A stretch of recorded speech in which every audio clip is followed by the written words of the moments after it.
always say, for me, this is like one of the biggest things I've done in my life, having a community of people that truly believe in this country, truly want to see this country work, truly want to see this country succeed, and hopefully, hands on hands, marching together, we will achieve that Nigeria, because it is indeed possible. So as I always on the platform, before jumping and discussing and disturbing everybody as we always do, I just want to take the next few seconds, as we're always on the platform, to say this, because we have tried our possible best and we make sure that this platform goes as far and as wide as possible. And as we're speaking right now, this space is streaming live on the Vawulence Space radio station, a radio station and online radio station that we have opened. We connect across the world. Wherever you are in the world on low data, you can stream this space live. We are also streaming this space live on YouTube, on the Vawulence Space YouTube channel, and also on Facebook. So we have done our bits to make sure that we can take these conversations as far and as wide as possible. Because left for these criminals in power, Nigerians should not be heard. Left for these criminals in power, we should not have a voice to speak. And this platform has always been that platform that allow Nigerians come out here and pour their hearts, as we always do. And tonight is not going to be an exception. So please, guys, take the next few seconds, the next few minutes, as I always indulge you guys. I think I'm going to start this new year on a very drum. In fact, yes, the term of this new year is no grief for anybody. So I don't go grief for any of now for this platform. Over 400 of you listening to my voice right now, as I hear my voice. So I need 400 likes and retweets on this platform right now. Guys, share this space, retweet this space, like this space, propagate this space, burn this space, do anything you can, but let the whole world know that the number one space on X is back and we are up and running. And as usual, we're taking no prisoners. So please, guys, take the next few seconds. Hit that like, hit that retweet buttons. Let's get our people up into the building. Let us discuss Nigeria today, as we always do, raw and unfiltered. I see my brother welcoming in Nigeria. I see all of you requesting for the mic. We always do these things, and you know how we do it on the platform. I'm going to bring you guys up, and we will have fun tonight as usual. Thank you, guys. Thank you, guys. For the past couple of weeks, I'll just jump straight into the conversation. Please, guys, I'm going to make sure, if you don't retweet the space first of all, you know what it means to start January on debt. On debt. You will start January with because the anointing that we brought to this altar these past few weeks, we have been on the I've been on the mountains. Me, I've been in the desert. Estes have been in the Amazon. Jimmy is coming. So the anointing we are bringing on the platform this year is, when we talk, it will happen. I am so happy that so many things we said here last year is playing right now before the eyes of Nigeria. So many things are happening right now in Nigeria. If you're violence now, it is not new to you. We have discussed it. We have trashed it. We have talked about it. We have given you guys the headlines. And that is the greatest gift we have on this platform, because everything we say here is verifiably backed by facts and figures. So when we come out on this platform and we say what we're saying here, it is because we have done our intensive research. We have come out with our numbers. We know we already have a projection. In fact, we have prophesied before your prophets prophesied for you guys in this year. So we have done all those hard work for you guys. So when we prophesy and say do this as a violencer, you know you have to do it. So please, I am prophesying now with the anointing on me.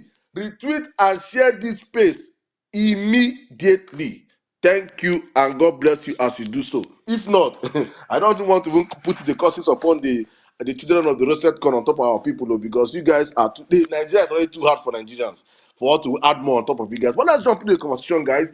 I have sat down for the past couple of weeks, and big shout out to all the obedience that have been hosting spaces in our absence. I've seen a whole lot of guys doing a whole lot of hard work. It's not been easy for so many of us, but you know, we just have to get this thing running, and it has always been a pleasure seeing you guys host and hold the fort for us. And we are back. And please do not stop, keep it going on.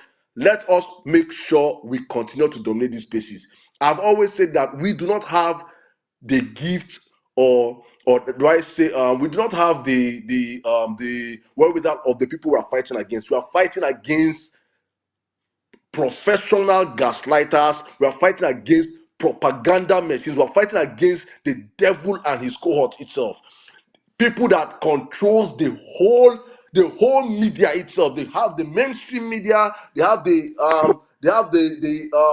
the news media, they have the radio stations, they have the print media, they have every single thing.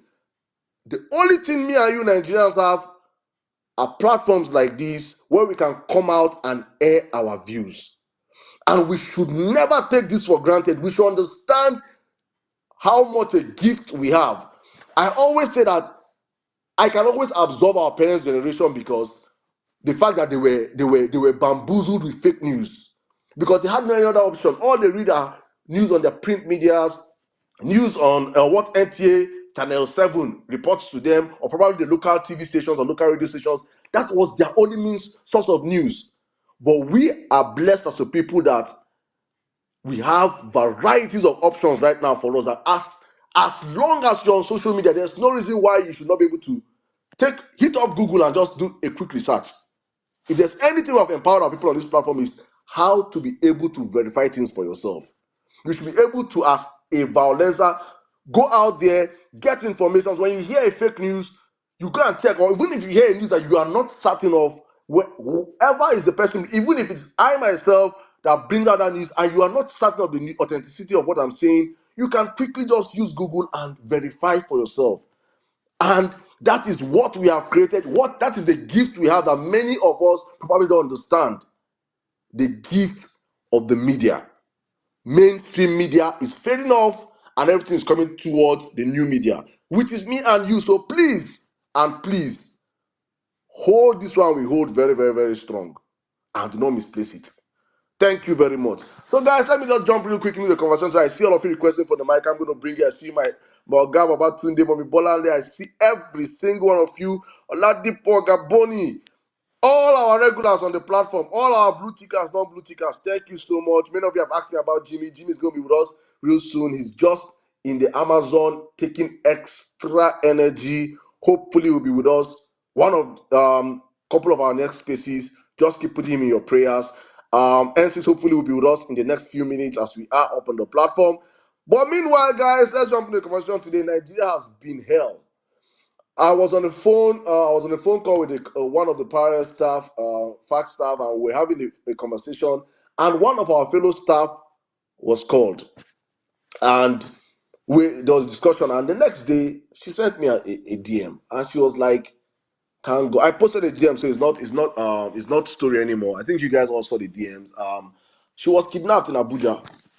She was kidnapped in Abuja, and by the miracle or by the mercies of God, I don't know how. You can read the story how she was saved, how the kidnappers probably got a phone call and were told probably they were going to come. They're coming and told them to go on, they should go, and they freed all of them in Kaduna, in Abuja. She was going to Benue State, and I just asked after that girl a night before I got her message, and I'm like, we might be on social media like this, and there are some handles that are dormant. You don't even know where they are right now. Many of them might be in kidnappers den as we speak right now. We saw the video in Edo State, and you could see young Nigerians, young boys and girls that willingly, as I speak, they're on Twitter, they're on X with us, they're on Facebook. We saw them being kidnapped. So many Nigerians as we speak right now are probably at dormant handles. You don't see them, you're wondering, maybe this person don't give up. Many of them are in kidnapper zone. Nigeria has turned into a cesspit of kidnapping.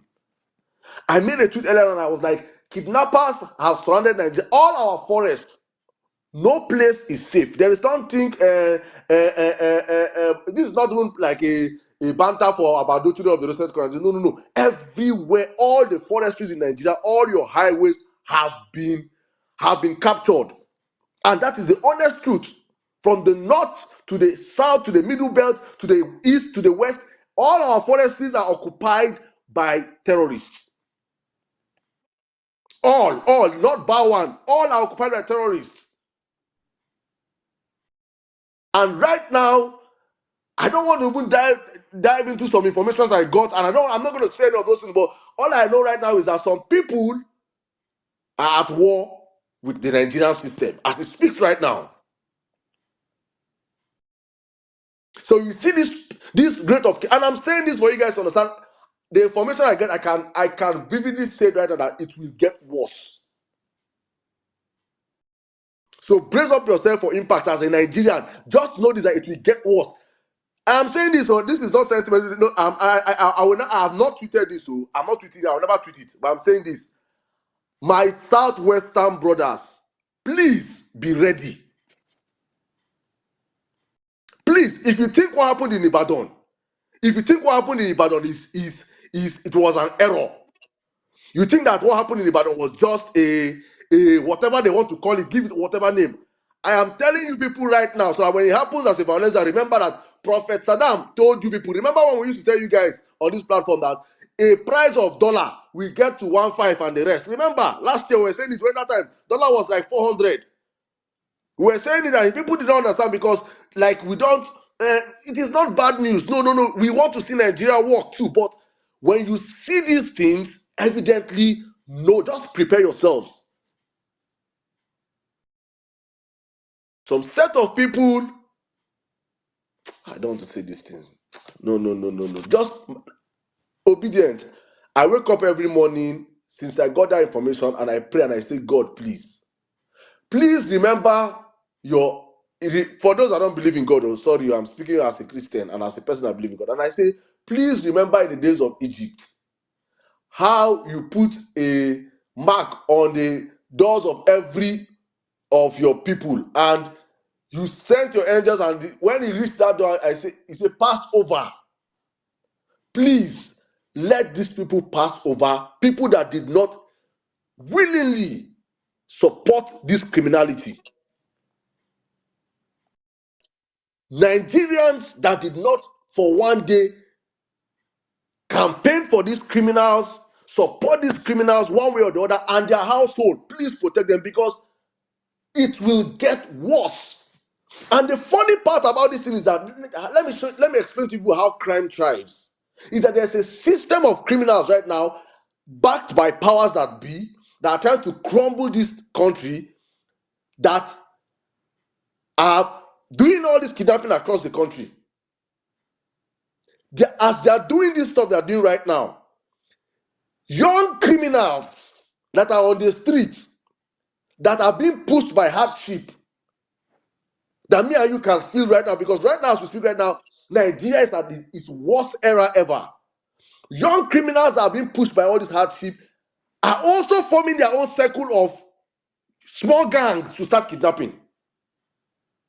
Because kidnapping pays. They are on social media with you people here, and you people raised close to 50 million to build a family.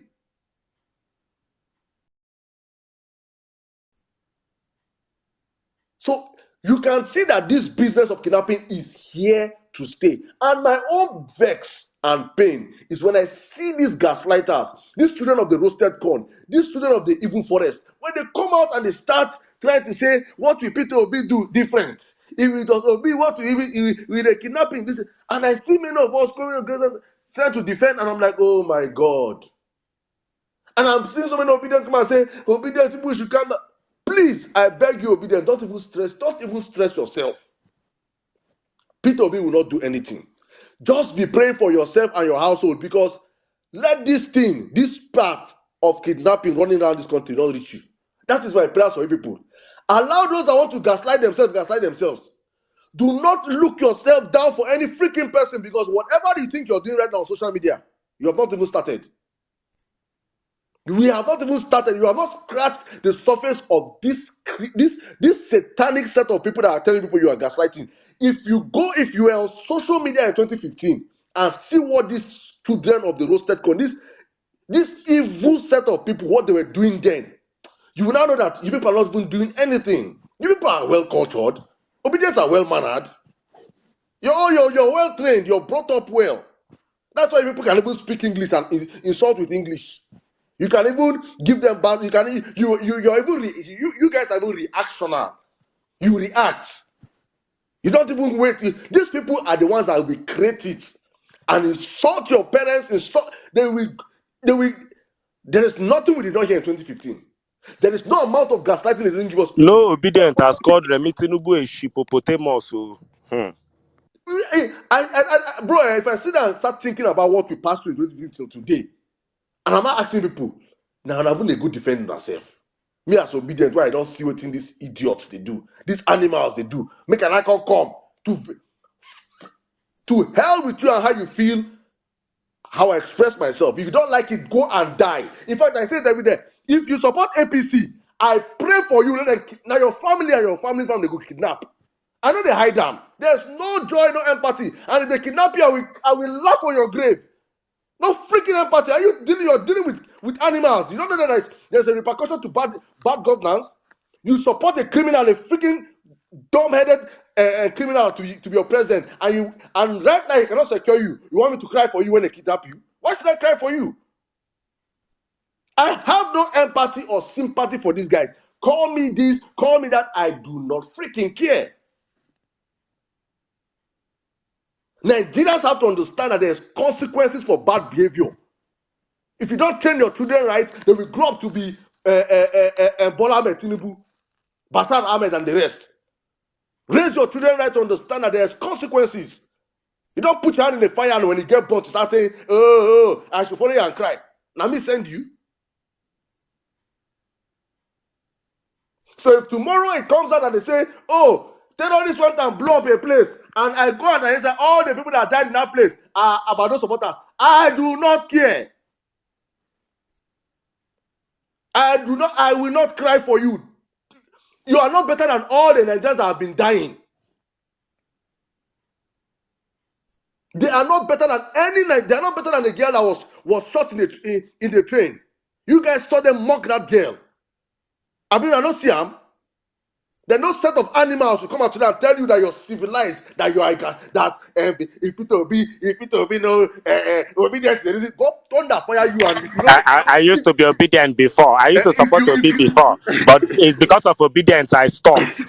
Did anybody stop supporting Tinubu when his people were laughing that a medical doctor was shot in a train robbery? you demand animals, animals. I'm telling me if Peter Obi if Peter Obi come 2027, I go fight him. Let this people should, you will see hell if you people survive this next 4 years. I know if Nigerians survive this next 4 years, Omo, I will in fact I will renounce Nigeria. If you survive the hell of this next 4 years, I renounce. I turn to Burkina Faso. You people will see hell. You will see. You think this year I said something last year. I said last year is the best year you experience as a Nigerian. Last year was the best year, and you will see it happen. It is not doomsday prophecy. It will happen before our eyes. You will see your dollar get to 2,000 naira plus. You will see kidnapping. You think they are relocating all the agencies to Lagos is because Tinubu is tribalistic? Is that what you think? You don't know that right now, as we speak in Abuja, they are going door to door and they're kidnapping people. By December, you go here say they don't carry Aso Rock go body Lord. That's how we're gonna know what's in the shop. You will see hell on earth. Then if by 2027, if you people have not voted and gotten back your country before 2027, if you have not hit that street and gotten back your country by 2027, when if you see Tinubu, if Tinubu come and say one contest, that time you go know what you do yourself. You want to gaslight us? You people really support us. Thunder fire off and things like that. I beg. Let us open this floor. Guys, welcome to the Vawulence space. We are back again as like we never left. Let's have fun today as we always do. Please retweet the space, share the space. Let's get our people into the building. L6 of the good life. Good to have you back, my brother. I know you had a very dirty and sweet December. The holiday was worth it. Good to have you back, my brother. Let's continue from where we stopped the last time. I think, well, in Nigeria, let's open up the floor. Let me bring you guys first. Let me bring you guys in first. Please.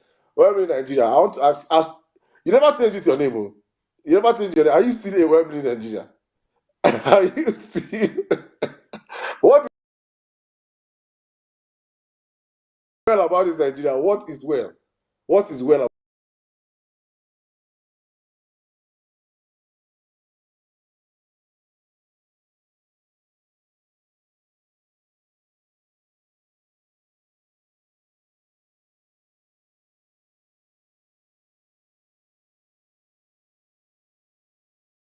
We have no blinker of electricity.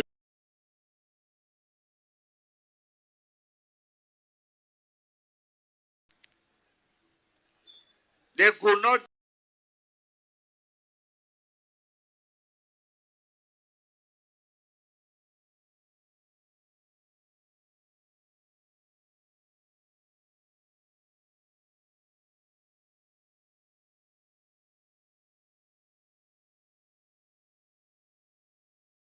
roasted corn.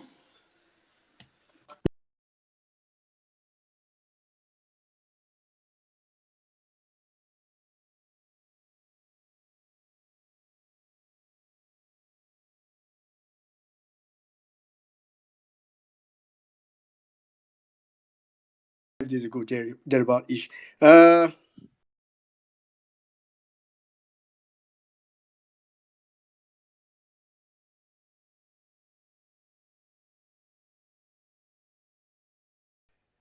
In fact, I've been able to look for as I want.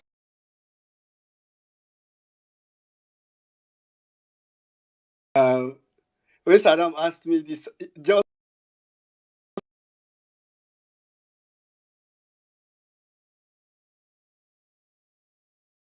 was like, "Bro, are you ready?" My response was, "If what you're asking is if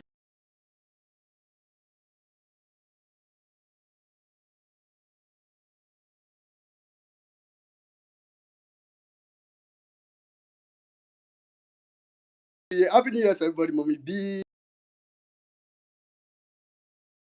happy New Year, Big Chief. I'm going to come to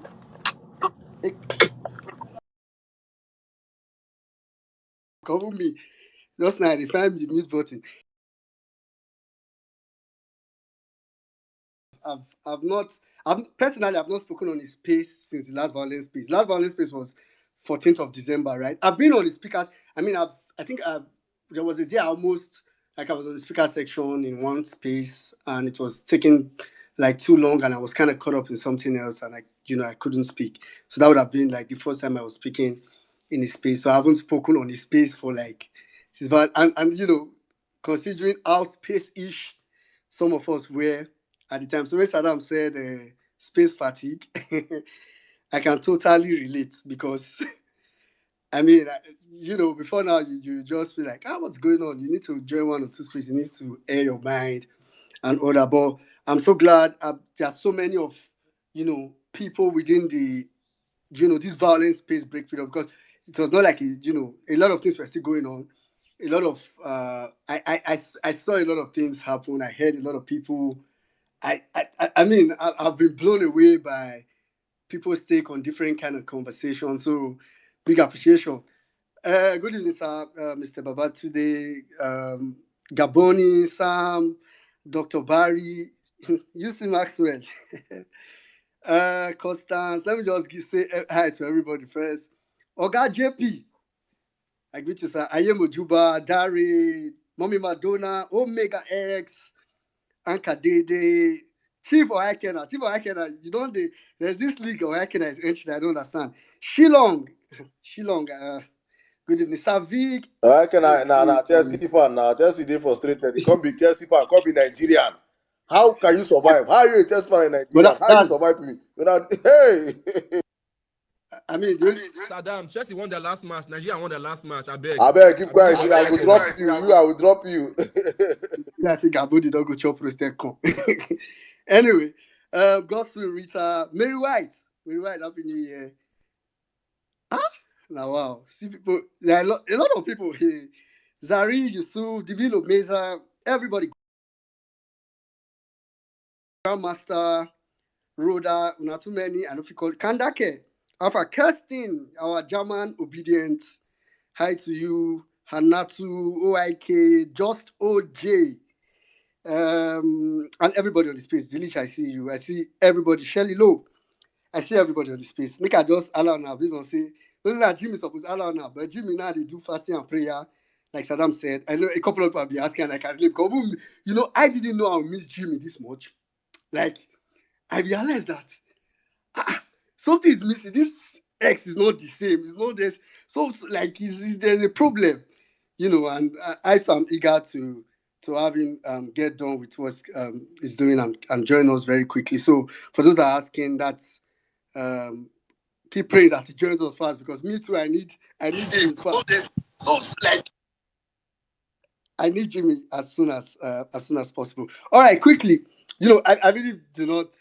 A lot has happened within the violence space break period. And hi to everybody that I didn't mention your name. Sorry, there are so many people in the space. A lot has happened since the last violence space, and for me, it's just I kind of, for people that know, normally I feel bad for what's happening in Nigeria. Maybe not because it's, but I mean, a lot has happened. I may say, okay, I think we never best phone is you do guest conscroll. I may say, back gone are the days where we could say, oh, it does not affect me. I'm in a comfortable place. I think the only person that it may not affect now is if you don't have any family in Nigeria at all. Right? So it's something that's beginning to spread to, I really do not understand. I just looked back some days, I kind of reflected some days back, and I was like, how come we don't have good news? Thank God for Super Eagles today, something close to good news. Less than one and those kind of mathematics. But you just look, and the lack of good news in Nigeria is so evident. And why it's paining me is because every time, like every day, I try to reflect, I try to picture in my head what the legitimate presidency would have been like, what the legitimate leadership of Nigeria would have been like. I try to juxtapose it in my head to what we have now. I try to picture it in my mind.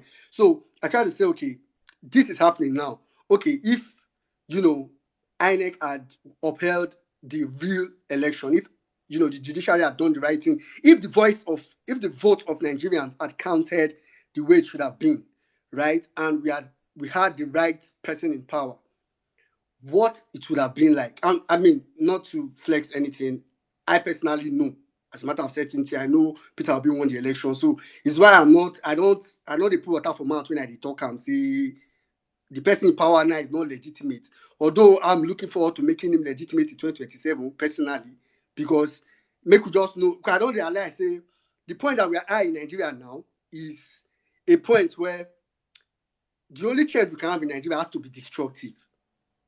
It can, I mean, I wanted it to be constructive. I wanted it to be a Peter Obi kind of change, like a change from a man that knows what he's doing, right? But courtesy of the people we have in power, we are now at the point where it has to be. That's the only way out. I mean, we can pretend, we can act like as if, we can pretend as if there are other ways. We can try this other way. It's fine. I'm okay, but maybe we can keep trying and trying and trying and trying until we finally come to the point where we say, okay, this is what it is. They usually say the best time to plant a tree was 20 years ago. The next best time is now. So for me, I've come to that realization. It's something I have to deal with personally. So a lot has happened starting from the Jos or the Plateau massacre at back in Ladi and the other cook may skip me now. At Bokos right now. So that was like a blow. So from that, it has elevated to different things. And I put out a tweet some days back. I don't think we really understand the situation we are in Nigeria. So for anybody that is still thinking we are still at the situation of banters, at the situation of obedience, it's why I laugh when I see some of these people that say, oh, obedience were doing this and this and this and this and see, as I am now, oh God, you can't blackmail me with I will not vote for Peter Obi. You can't blackmail me with, I mean, it's okay Peter Obi decides to run in 2027. I wish him all the best of luck. See, but I'm not in any way personally now, and this is my very personal opinion. I'm not in any, you can't come and because apparently this suffering, everybody is going through it. So maybe it would have been bad if, as what is happening now is only happening to people that obedience, or people that wanted good leadership. But apparently it's even happening more. It's even happening almost more, because I mean, we can't wish bad on anybody, but it's happening a lot on even people that supported the fostering of this on us. So for me, we are at a point that we should know that we are in big trouble. The insecurity in Nigeria is off the roof. As in, countries can be insecure, right? It's okay for, I mean, it's not okay, but I mean, it's understandable if you hear this. I mean, I don't know if understandable is the right word, but someone can try to explain, right? If there is insecurity in what they call it now, marginal states, like states that are at the boundaries or something, far places. But the fact that there is looming insecurity in the FCT, the Federal Capital Territory of Nigeria, is disturbing. And the only reason why we don't know how bad, or why it doesn't seem to look like it's bad every other place, is because the kind of media attention that FCT naturally gets, no other state except maybe Lagos State gets it. So, in fact, everywhere in Nigeria currently is dealing with one insecurity crisis or the other. And like I always say, I'm just going to be very, very honest. It's not a prayer. I wish I was wrong, but it's not going to get better. And it's for two reasons. First of all, I said on the tweet some days back, there's a natural cost to these things. When Goodluck and Buhari were about to run, Nigeria won the Nations Cup in 2013, right? And somebody said it was because of good luck. Not good luck as a person, but, what his name brought. So somebody jokingly said in 2014, 2015, that we are leaving a good luck to a Buhari and B for bad luck. Like, it was kind of just making some puns or play on words. And, it really happened, and it looks as if that was what we have been suffering in the past couple of years. But now, we are at a bad place. I said, when Peter Obi says the process through which someone gets to power is far more important than what they go and do there, that statement is not just an election statement. That statement has spiritual backing. And when I say spiritual backing, I'm not talking about church, mosque, or thing. And there's a nature backing to that statement. The truth is that Nigeria as a country, and I believe there's a spiritual element to anything that has life in it. So you cannot have a leader that got to power the way this man got to power and you expect him to succeed. It's not going to happen. So that's like the nature part of it. Then, as if that was not bad enough, right? Maybe we could understand if maybe, someone that is intelligent, someone that is smart, someone that knows what they are doing, steals their way to power. Then we can say, okay, one way or the other, maybe, we know what he's doing. But that's not the case here.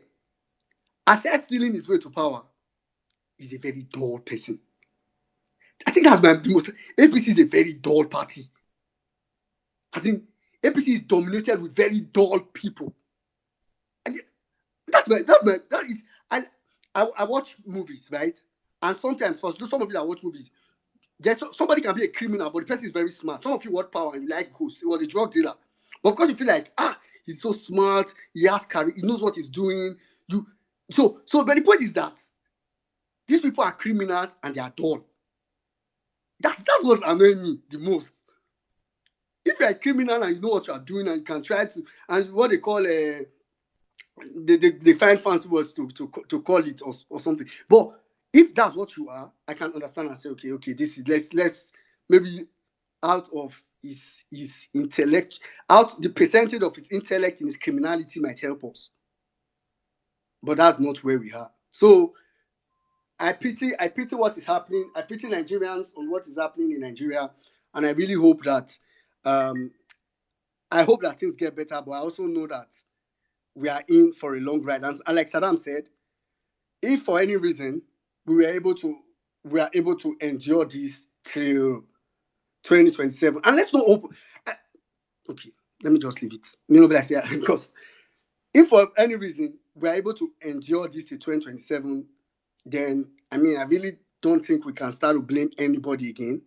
It's really up to us. There's going to be a lot of hunger in the land. There's this lady that made a video some days back. I don't think people understand the amount of food that is produced in Plateau. I don't think you understand the amount of food that is produced in Benue. So, I don't think you know what is coming. I don't think you know. The price of food is going to skyrocket. This is not, I mean, I'm saying this from a place of pain. So this is not, someone trying to laugh at APC administration. Because the truth is that, but some people I love will still suffer from it. Right? So it's going to be tough. We are still coming from January. So everywhere never settle. By the time everywhere don't settle, we can't know. But even as everywhere never settle, things are so bad. I say it every time. I say APC gives us so many problems so that we don't have to notice all of them. So we just pick one at a time and try to deal with. As in, APC use problems so much. Like, they use problems where Nigerians are bad. Like, so you don't know which one to face. You are facing here, you are facing, like, you're trying to deal with this today, another one comes tomorrow from nowhere. So we're having battling. And I'm just thinking, when countries are talking development, countries are deciding, oh, what are we putting here? Are we putting train or tram? What are we putting here? Are we putting, how's our bus line? As in, countries are building extra rail lines or metros. And what am I saying? I'm saying country. I mean cities. In Nigeria, we are dealing with some riffraff criminals in power trying to mess up. So there's going to be a problem. So one problem that we've not noticed, because me I follow foreign this thing where okay, that's really because I have like this platform that sends me like notification every day of the current exchange rate. So I'm going to tell you what has happened since January to the exchange rate. I'm going to use euro. I'm not going to use, because sometimes we look at dollar too much and forget some other things. But of course, they all increase at almost the same rate. I'm going to use euro because at least currently now euro I relate to it. So as of January 1st, and I'm going to use Naira rates on Twitter here. If you know that Naira rates on Twitter here, you would, they try to even play down their figures. And I understand why. They don't want to be their bookie effects. They don't want to have to deal with a bookie effects and, CBN telling them to close down. I'm going to just, go through how the rate of exchange rate has changed between January 1st and today. So as of January 1st, right, euro was 1,267. As of 2nd, it became 1,278. As of 3rd, it was still 1,278 as of the time that they did it. As of 4th, right, it became 1,292. As of 5th, it became 1,299. Trust me, currencies don't increase this way in any country. As of 6th, it became 1,000. It went back to 1,296. As of 7th, it became 1,302. It crossed 300 as of 7 days into the new year. As of 8th, it became it was still 1,302 according to their statistics. As of 9th, it was still 1,302. As of 10th, it went to 1,307. As of 11th, it jumped from 1,307 to 1,325. Caesar gave a prophecy some time back. As of 12th, which was just like 3 days ago, it became 1,344. Then from there, the next day, it became 1,340, went on 1,344, kept going. And today, euro was 1,000, just give me a moment, 1,442. So between that day and today, just 18 days, it has jumped from 1,290 something to 1,400 and something.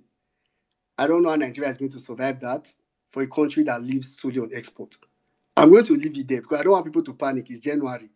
Now just 18th night we did. We never go anywhere.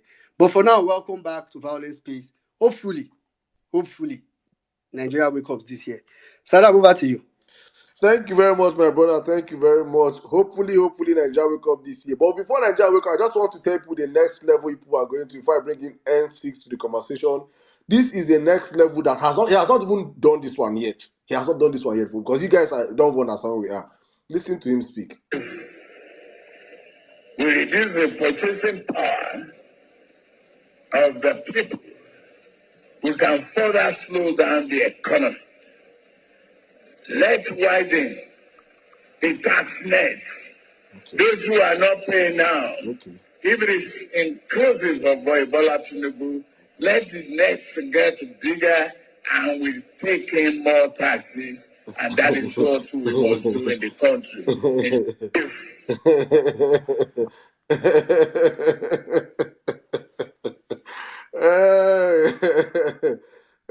All of you that were screaming.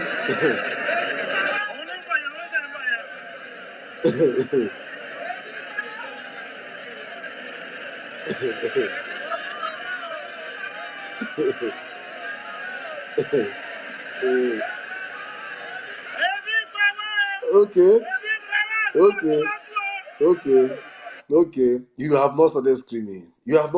Because by the time they increase the tax nets and make you people start paying tax, he has not even started this one. This policy he has not even touched this.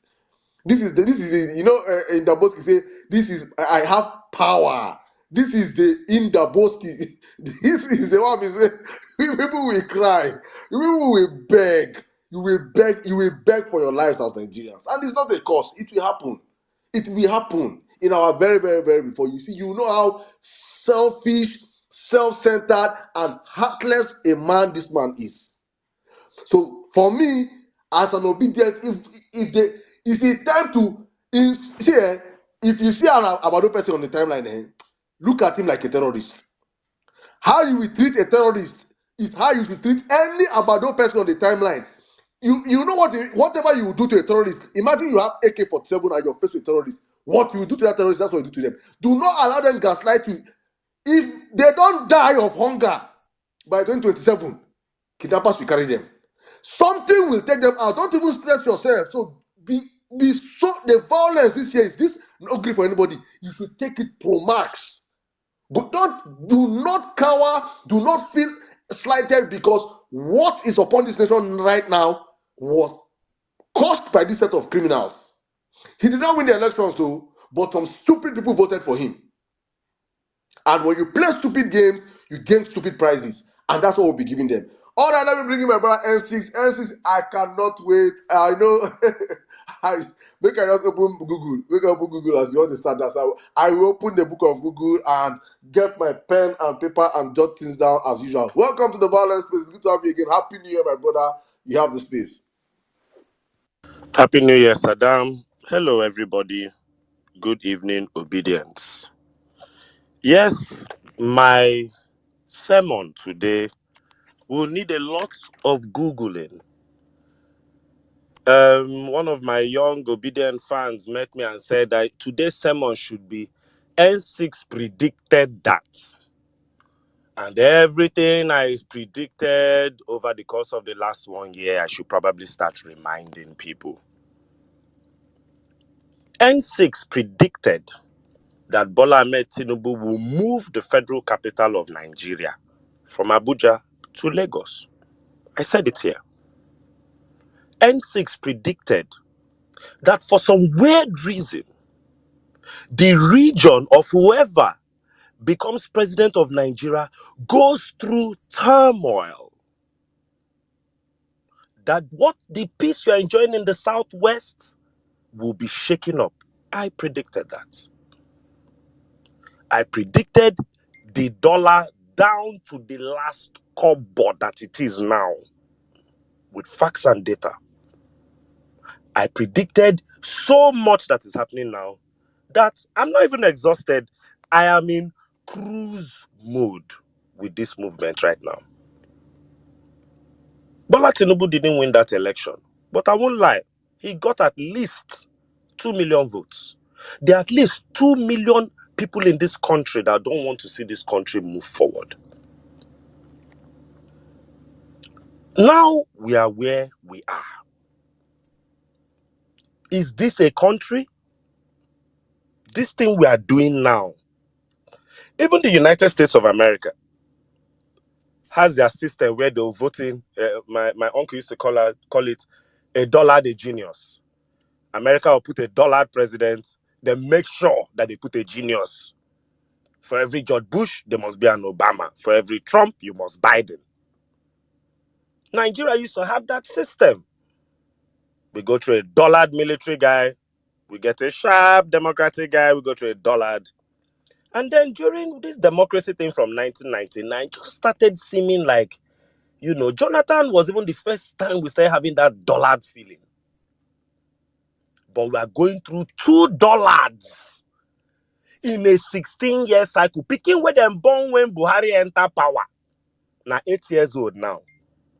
And that 8 years might be a 16-year-old. Tell me, what do a 16-year-old that went through Buhari and Tinubu, what type of child is that person? We have had dollars. APC has put dollars in power from top to bottom. Let us start with this kidnapping issue. I told you guys that you should be very wary when we pick a southern president, because we need to pick a man that is upright, but a man that is strong, motivated, and gingered. Why? There are certain games, certain parts of northern Nigeria start to play highly hypocritical, but very dangerous games nonetheless when a southern president enters. And you cannot afford to have Bulaba there when those games of hypocrisy will start. I warned Nigerians, even the INEC people that were rigging, we warned them that when a southern president gets into Asu Rock, unrest will start in Abuja and bombs will start going off again. You know these games. We need a man that is strong, fit, and can move about. Instead, we got daddy does not sleep by 2 a.m. We got a man with a PICC line in his arm. Okay, he done the shell for Abuja now. What can Bola Tinubu do? Bola Tinubu could not go to Jos. I've seen people say, what will Peter Obi, if Peter Obi was president, would there have been kidnapping? Would there have been? Peter Obi at least would have visited Jos. I want to remind you that the Christmas Day genocide that happened in Jos took the lives of 150 people. But if you watch the video of that place, that community, there's something that people sleep on. Over 10,000 people were displaced. Over 10,000 people were displaced. Those headsmen terrorists killed 150 people in that Christmas Day murder genocide and displaced 10,000 from entire villages. We are going to be in the era of gaslighting. I need you people as Nigerians to understand that Bola Ahmed Tinubu took 84 days before he elected ministers. And in less than 90 days after that, Betta Edu had stolen 585 million naira cash in cahoots with another minister. I need to remind you guys that Bola Ahmed Tinubu took 84 days not to select 30-something ministers, but he created an inflated cabinet of over 45 to 48 ministers. And the youngest out of them had already stolen almost 1 billion naira. What are the more seasoned criminals? What have the Matawales and the ones with EFCC cases currently, what have those ones already palmed that we don't know? Already. Buhari left us with a debt of 77 trillion. Bola Ahmed Tinubu increased that debt by 10 trillion naira in 4 months. I announced it here on Vawulence Space before we closed. What did he do with the money? So you people are seeing how 10 trillion can disappear.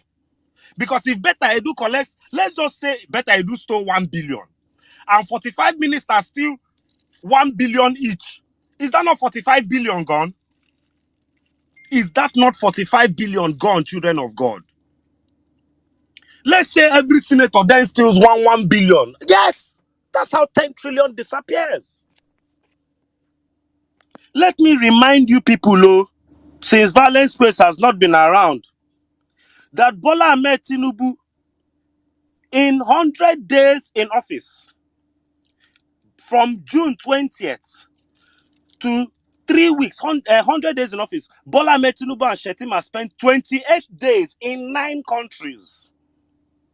In their first 100 days in office, from June 20th, Bola Ahmed Tinubu, from that June 20th, 100 days in front, him and Shetima spent 28 days in 9 countries. In the 2024 budget, Bola Ahmed Tinubu and Shetima and his aides are going to spend 15.96 billion naira on local and foreign trips. 15 billion.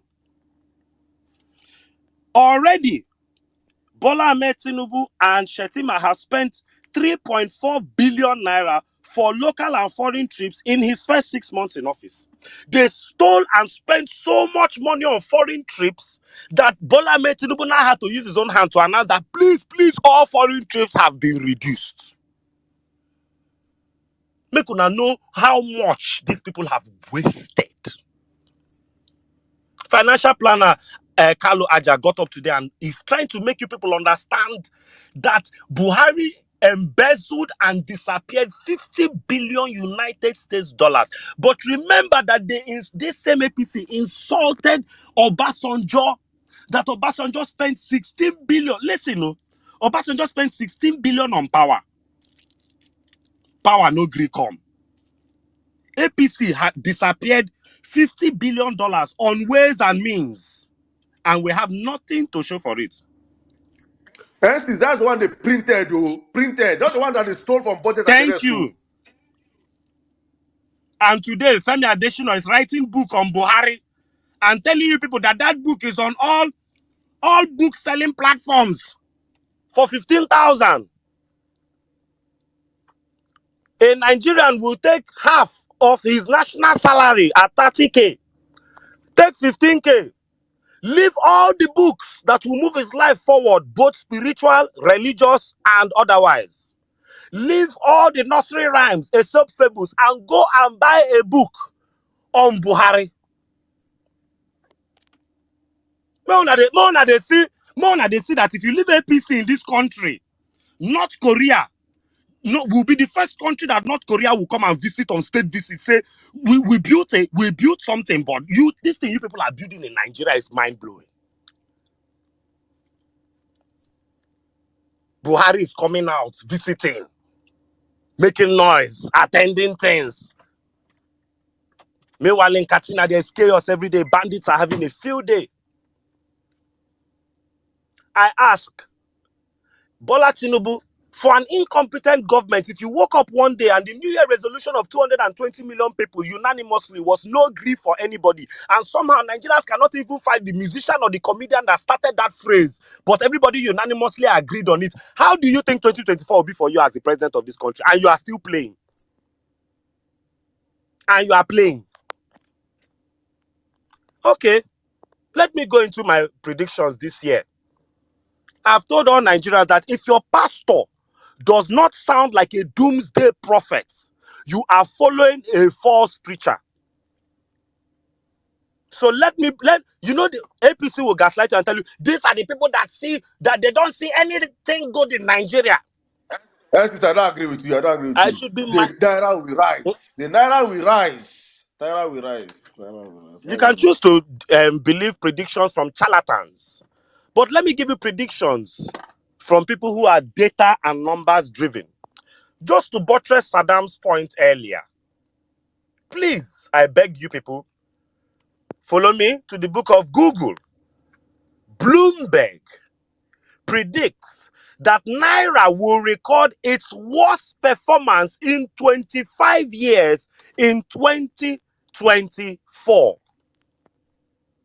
Google it yourself. I say by Google it, 2027, and so SPs, you by think the 2027, naira will leave Bloomberg? The naira will leave all the data and go and follow the GO of redeemed. You think the naira SPs, and all the forces of economics and capitalism will leave you, and because the GO of redeemed said so, naira will stand? Please go and Google this article because SPs, I want to tell you something here. Please, just spare me 1 second. Please, let me just help you. okay.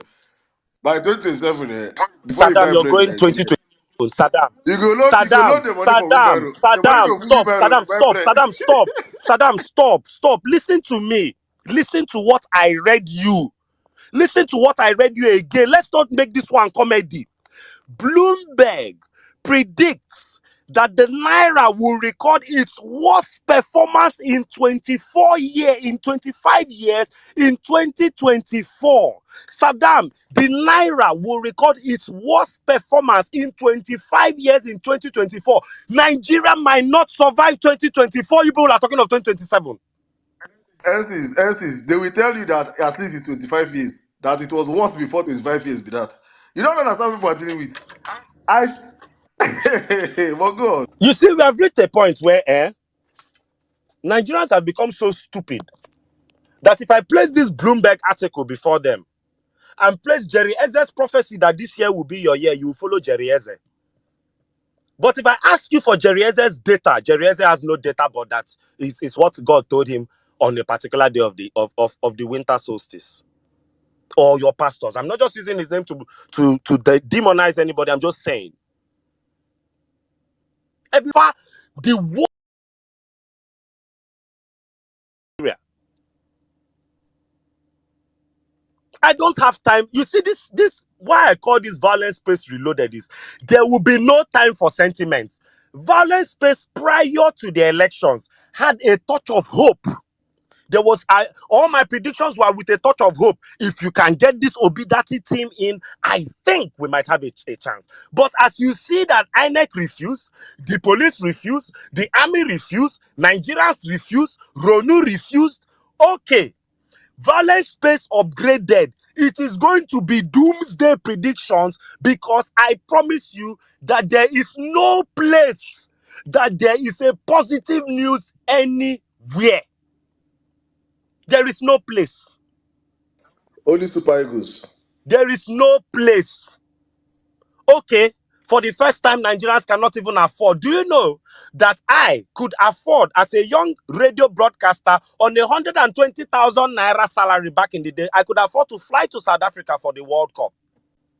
Because Arik was flying to South Africa on a promo at 180,000.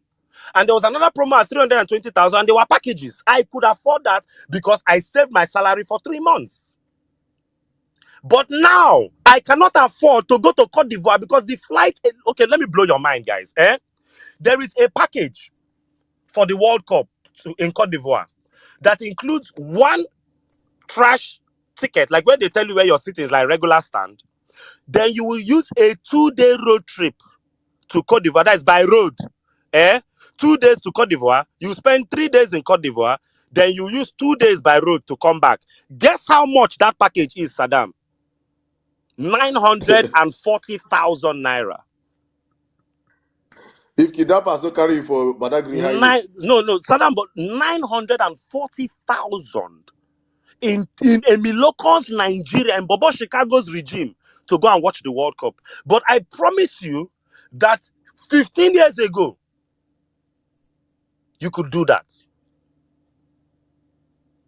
Look, Nigerians, every day MTN is what they are doing to us with data. I don't know, maybe I don't understand.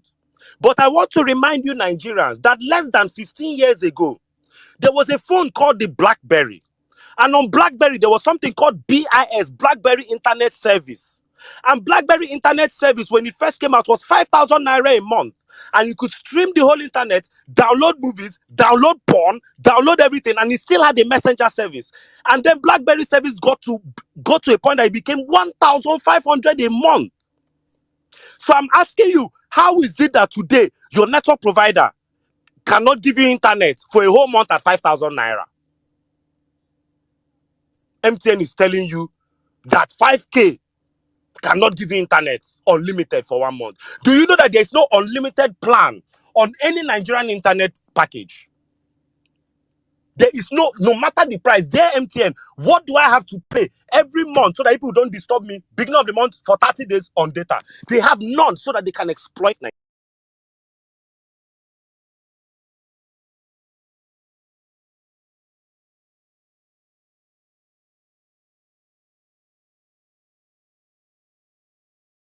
But the banking system collapsed to the point that Nigerian banks don't even have functional ATM.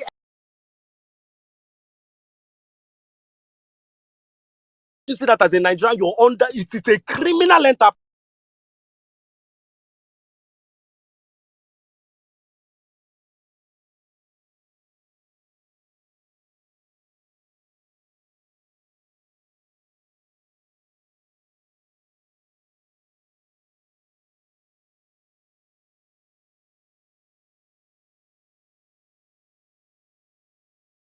Don't they move? Look at the UK. Get up. Today, no, Nigeria should bring dependence. Tomorrow, Nigeria. Look at the nonsense. Because one political party lied to us. And the worst part is their supporters are still alive and kicking. Bashiru Ahmed is now a Nigerian citizen out of office, buying fuel at 600 naira a litre, and he's still defending APC. People are still defending APC till today and telling you that it was better under Jonathan. That Nigeria is better today. Tinubu has started the same ways and means. Look, Nigerians, if we do not kill APC, APC will kill all of us. Let me also go to our Ronu gang, because they've left all the governors in this country to be facing Alex Oti. They're Ronu people. Breaking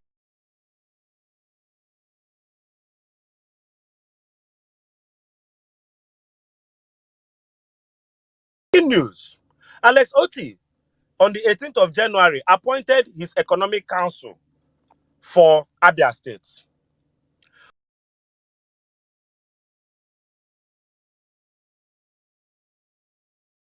That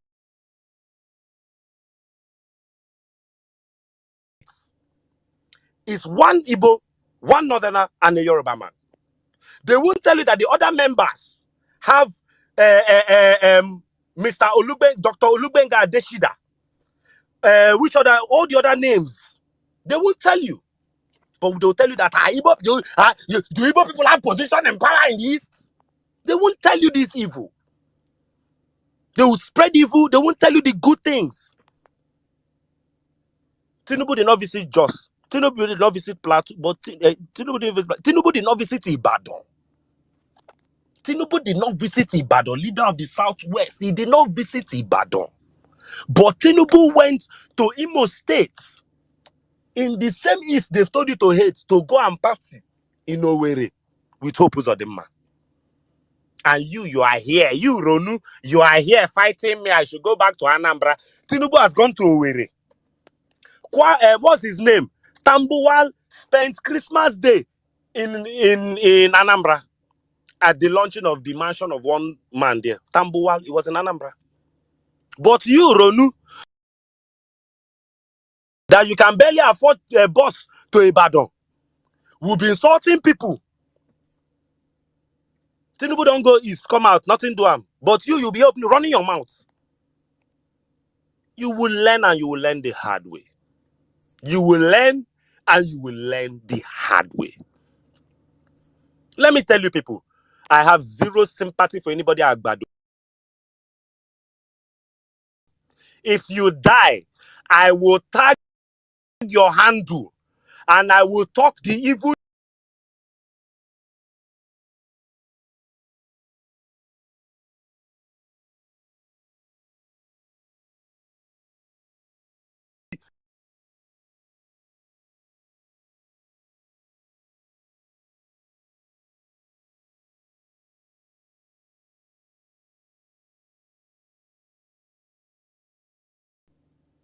You're bastards.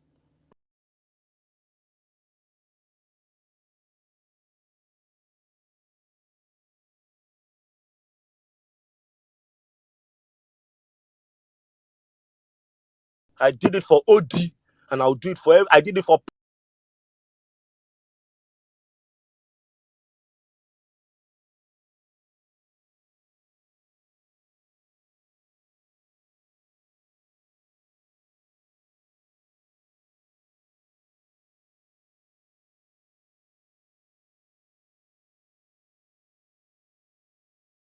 presidents. When that's my tribalism now.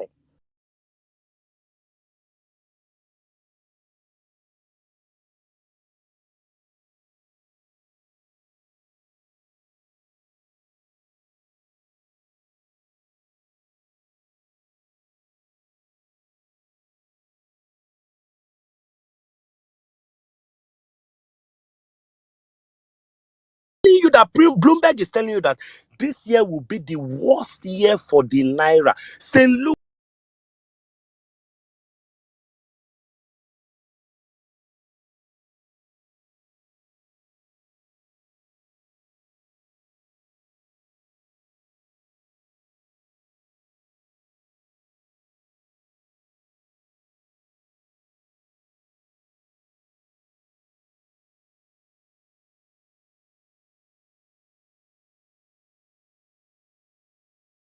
sugar now is 4,000 waiting. Somebody posted it on the time.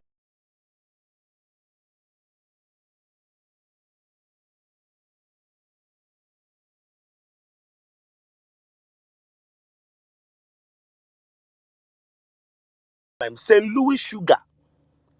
It's good.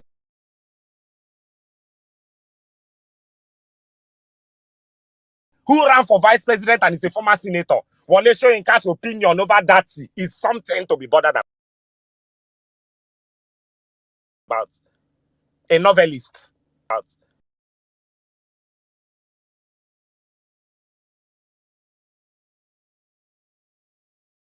About. You they go ask novelist what he thinks about the person that owns Base University. Had questions. Nigerians say, but you did not give Bola Ahmed Tinubu up to 25%. Do not collect 25% of his fuckery. Don't collect 25% of his harassment. During the election, you saw videos of touts wearing Tinubu's cloth, complete in one whole aeroplane, flying to Abuja. Do you fucking think they flew back? You saw the videos of hardened criminals wearing native in airplane, rejoicing Abuja is theirs. Do you think they were going to come to Abuja to look for ministerial position? Were they coming to Abuja to come and do the mathematics of the CBN and the floating of the Naira? You saw hardened criminals in an entire aeroplane, 300 people in an aeroplane of them. Didn't you see the video? Am I lying? When those men were celebrating that it was their turn in Abuja, what the fuck do you think they were celebrating? It was their turn to go to Abuja and start handling data in the Ministry of Statistics or in the Ministry of Physics or to help with Nigeria. What were you people thinking they were going to Abuja to do? And the crime rate in Abuja has skyrocketed. And you people are there tagging Ireti Kingibe when Wike is alive. Abuja people are not ready. They will bomb Nyanya bus stop twice. They will bomb the police building. They will bomb the United States building. Then you people will remember that life is a cycle and things happen in cycles. After all, if you watch fashion, bell-bottom jeans are coming back. Life is a cycle. The bombings will start. The kidnapping is always the testing of the mic. Abuja, get up and flush these people out. They've collected Lagos. We don't know what to do in Lagos anymore. If you come out now, they'll make it tribal. Abuja, these people did not get 25%. Let's start there. Let's start. So why are you taking 25% of hellfire when you didn't give the devil 25%? Go and make Asu Rock hot for these people. I don't know what you people are. I don't know what Nigerians are expecting, but I promise you this new violence space in 2024 is do not come here looking for succor. Come here and shed tears for Nigeria because we are going to go through it. Nobody will survive this one. You in the diaspora, tell yourself, haven't the request for money increased? My brother called me, say, please help me. Are you helping daddy and the family at home financially? I said, I'm helping. I'm helping. You are helping, everybody's helping, and the help is not enough. We will all feel it. Keep listening to people. Keep listening. Wake up by 7 a.m. Listen to charlatans. Keep listening. Listen to all the people. And let me say this. Dear Northern Nigeria, you see, we're still trying to tolerate the game the West is playing. You guys should cut that nonsense. That the evil ones amongst you should cut those games you people want to start. Cut it out. You better cut it out. If this violence space, we're going to call out everybody's fuckery. You see all this wasp popping and all these people, you better use your own hand and nip them in the bud before we do. Enough is enough. My new para in this movement is that I want my ear, I don't tire. This Agbado people are going to give it to you people hair fire this year. Harrison has started, and Harrison is my mood, my motivation, my general, and my attitude moving forward. Fire for fire. You people are all crazy. I've seen that you guys are demonically inclined and suicidally inclined to ruin this country. And as much as I can chew gum and walk at the same time, as much as I will join people and ruin Nigeria, I will kill you people first. Especially on this Twitter. Enough is enough. Harrison cannot post his children and breathe. He can't post his wife and breathe. And then when he brings the pictures of the riffraff insulting him, and you see their own families, you wonder. These are people that will jump at a free Italian visa. Their obedience. There are some obedience that are telling people to calm down. Don't calm down, no. I am a strong supporter of the kamikaze department. Give them fire for fire. If you want to be smart, you can munch their post. But I like insult them, let them get interactions. Yes, Peter B is the only way to interact. Peter B is the only way to get views. Insult Peter B, you go collect.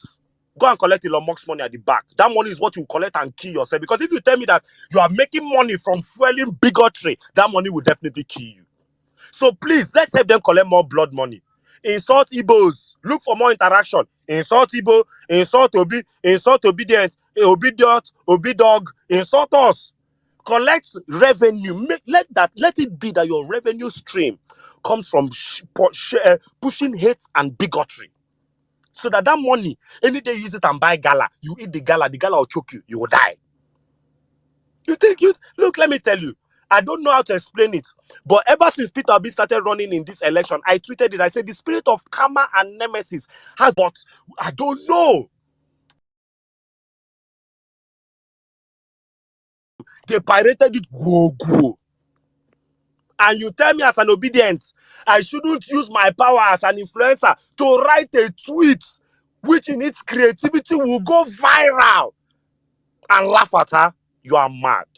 You are mad. It is fire for fire. Me, I'm N6 too. I'm on guiding. I no go die soon. Me, I no laugh me. And I no go lose. And I no go take any L. But you see, una way there, Agbado, make una two there on guiding.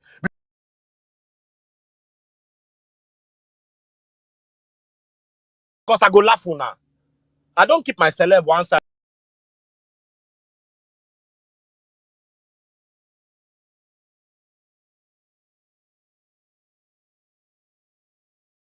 98% of Nigerians don't have up to 500.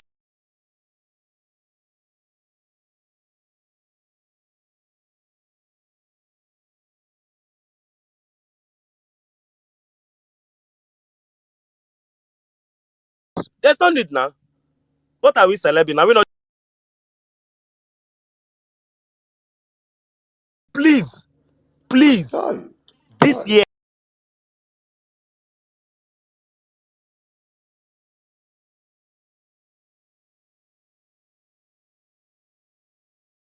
perilous times are ahead. It is well with you.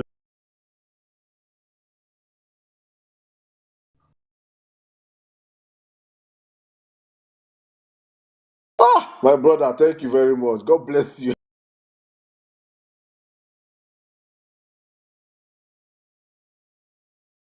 That, it means there was a time Naira was worse than this. There was no time.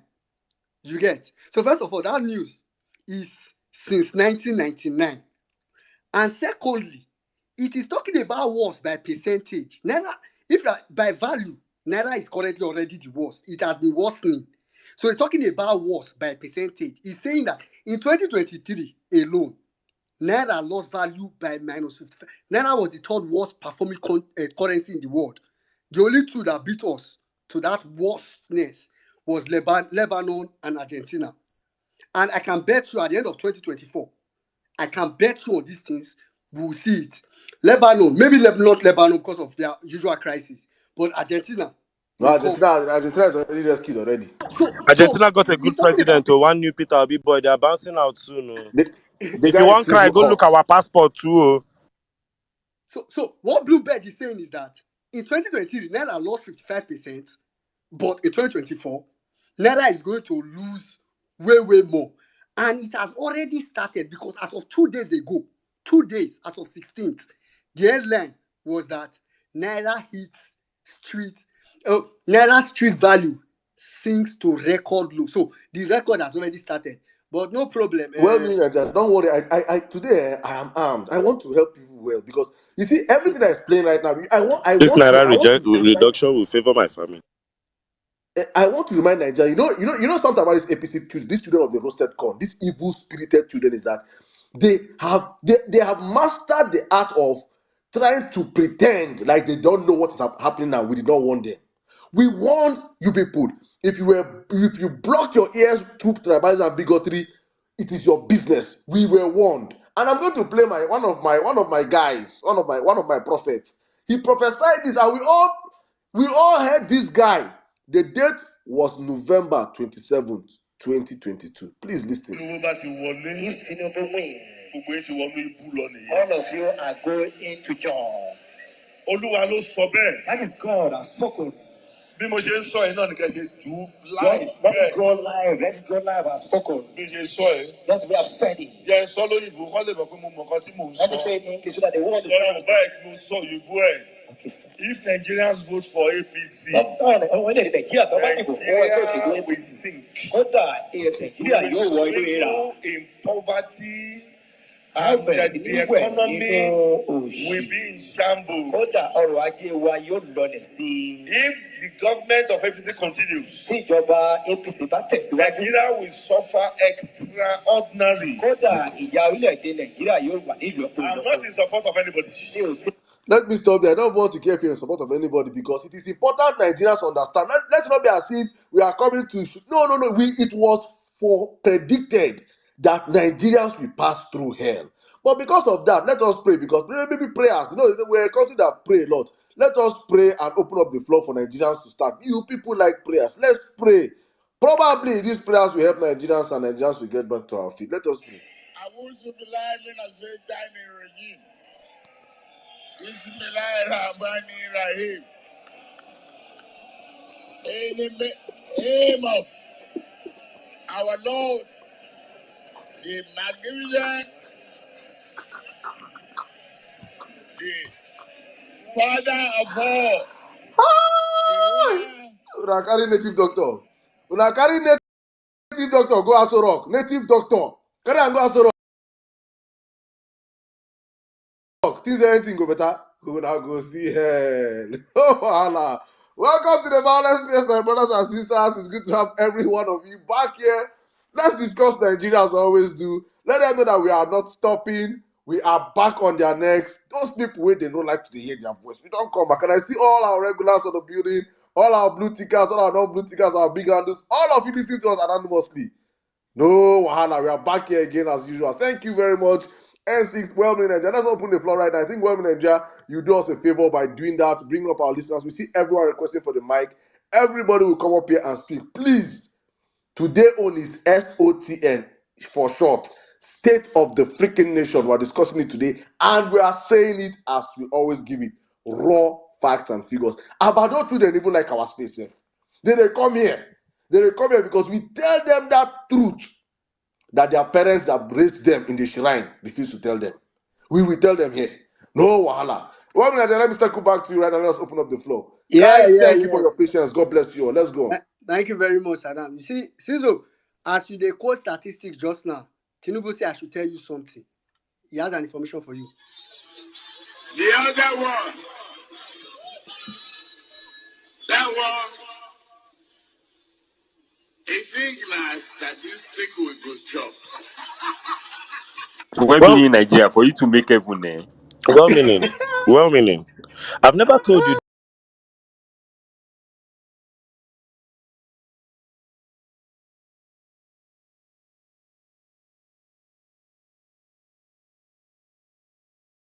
in maybe they throw their diss to violence space sometimes. You hear the 4 people in a room, 4 people in a hotel. We know it's us, eh? But when he said that na statistics we go chop, it now be but it felt like it was me. So that thing pains my soul because we will eat that statistics. We've not started talking about food security. We will eat statistics, my brother. We go chop and die. No wahala. Continue, please. All right, thank you very much, Caesar. All right, quickly, welcome again, everybody, to this space. If you are just joining, please feel free. Don't feel free. Please go and retweet the space. I think this is the only place you can feel sane. I know you have been all along. You have been feeling as if you are the only one. Maybe you are running mad. No, you are not running mad. There are people like you around that also they can't get it what's happening in the country. So feel free. Please retweet the space so that we can have so many other people here, Nigerians and non-Nigerians. We're going to start as usual with Mommy B, and hey, Uncle Babatunde has been costing really level best. Oh God, if you don't know what people have been doing on this app, oh my God. Mommy B, please go ahead. Oh my God, at long last. Good evening, everyone from my side. Gosh, N6, I have missed you. Maybe I Shipping me, I missed your saw, voice. missed you so much. At least I Please, saw. please, please, please. We need decorum in this house. Please. Please. Eh? Decorum. Because at least I saw him. I sat down over the Christmas and I spoke to Jimmy. Well meaning, I need your phone number because when I was missing you guys and those people were moving mad on the timeline, I'm like, it's not their fault. It's because there's no violence space. And I have to be honest, people were DMing me. They were asking, I don't tell now. Shey, the holiday never over, but yeah, we're glad everyone is back, and we're taking back our position as there's no number two self. We are number 1 to 100 when it comes to spaces, political spaces here on Twitter that discuss Nigeria. So I thought to start with this. The person that I used to send money home, as at 15 minutes ago, she said,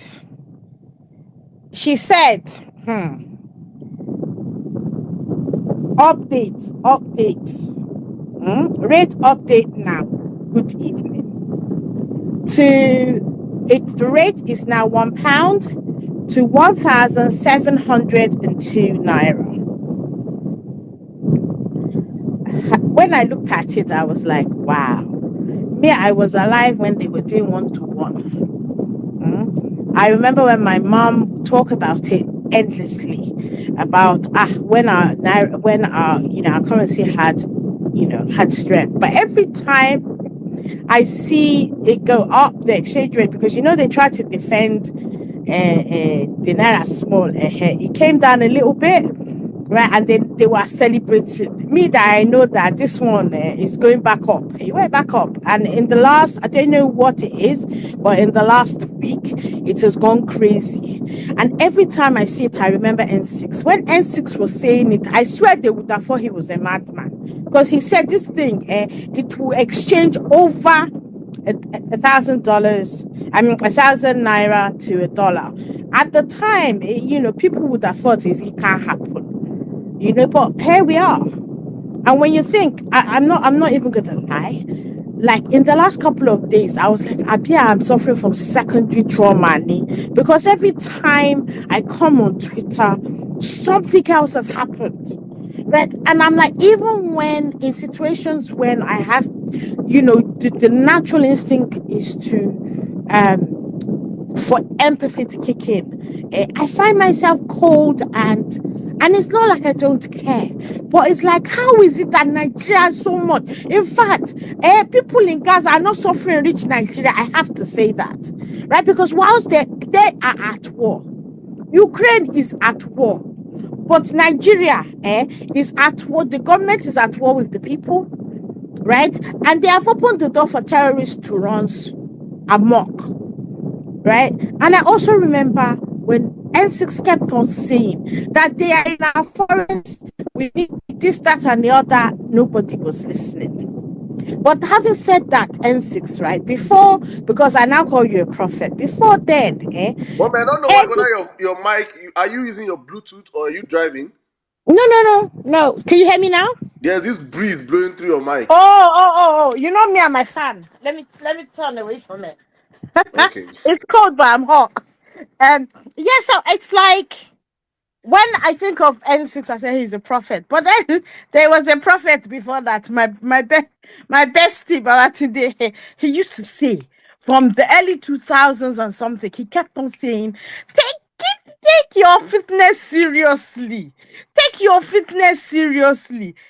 Because he said what is coming was not funny. And I remember he was one of the loudest voices in 2014-15 when we were crying that, hey, Buhari, the Buhari that we were old enough to know, right? But like we said, Buhari came, he wasted 8 years of everyone's lives.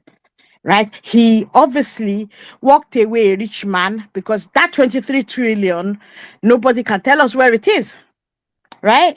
And then they have the audacity. You know what? There's too much gaslighting in this country. Yeah, I see these Agbado people, right? And they forget that some of us, yes, we've lost accounts due to us fighting during the campaign period and what have you. But some of us have been on Twitter for as long as Twitter existed, right? And therefore, we're able to say we saw these people. We saw what they were doing. And so when they come and gaslight and try to say the obedience, disobedience, that, one thing you guys need to understand, there has never been a movement that has been so dynamic, full of intelligent people, right? Who are actually, because think back to the all the polls that they were doing. Remember, APC supporters are people with low economic status, uneducated. So educated, know what they're doing, are people of industry, right? We're not hungry, right? And we have stayed. We have refused to move on. We are saying, okay, Peter Obi said we are the opposition and we will play it to a T. And we are slaughtering them on the timeline. And that is why they've come up with this bigotry, because they think it's a way around it. But here's the thing. The very people that are like, I saw one yesterday, I saw the photo, and I'm like, is this the person that is opening his mouth, right, and talking shit to Harry? I was like, what nonsense is this? It's like you just then realize that Twitter is a leveler. Right, because under no circumstances will you and this is the person that you will not even agree for them to carry your bag from the car when you disembark. Right. And when you think about it, right, you then realize that, look, these are people who are hungry. If this is how they're going to get paid, they will do it. But it's not just about hunger. It is what is in them. At the end of the day, when they look at us, they are actually doing more than the government can never claim to do. See now, this one that was trying to, they were trying to review. What is it? They were reviewing the list of people that you want to pay money to.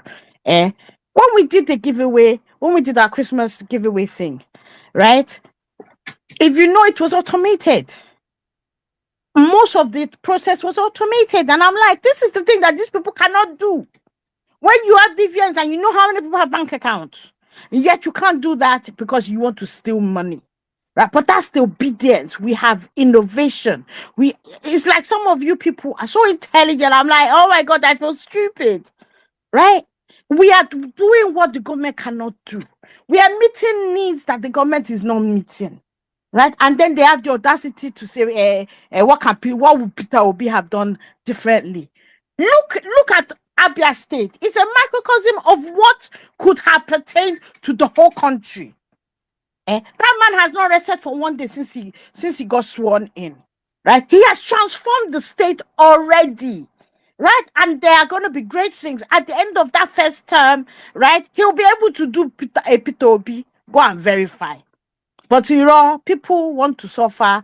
They supported it, and in fact, N6, I think you're behind, Jerry. When it comes to laughing at when things happen to them, I will laugh.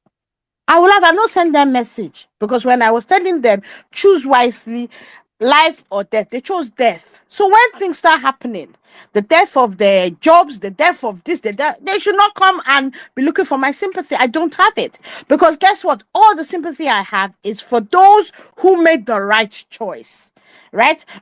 But were shortchanged by this demonic system, right? That has insisted that Nigeria will not rise, right? So at the end of the day, I am worried. Every time I look, I am really worried. I'm worried about the spate of kidnapping. I'm worried about the killings in Jos. That threw me completely. And the response of the government.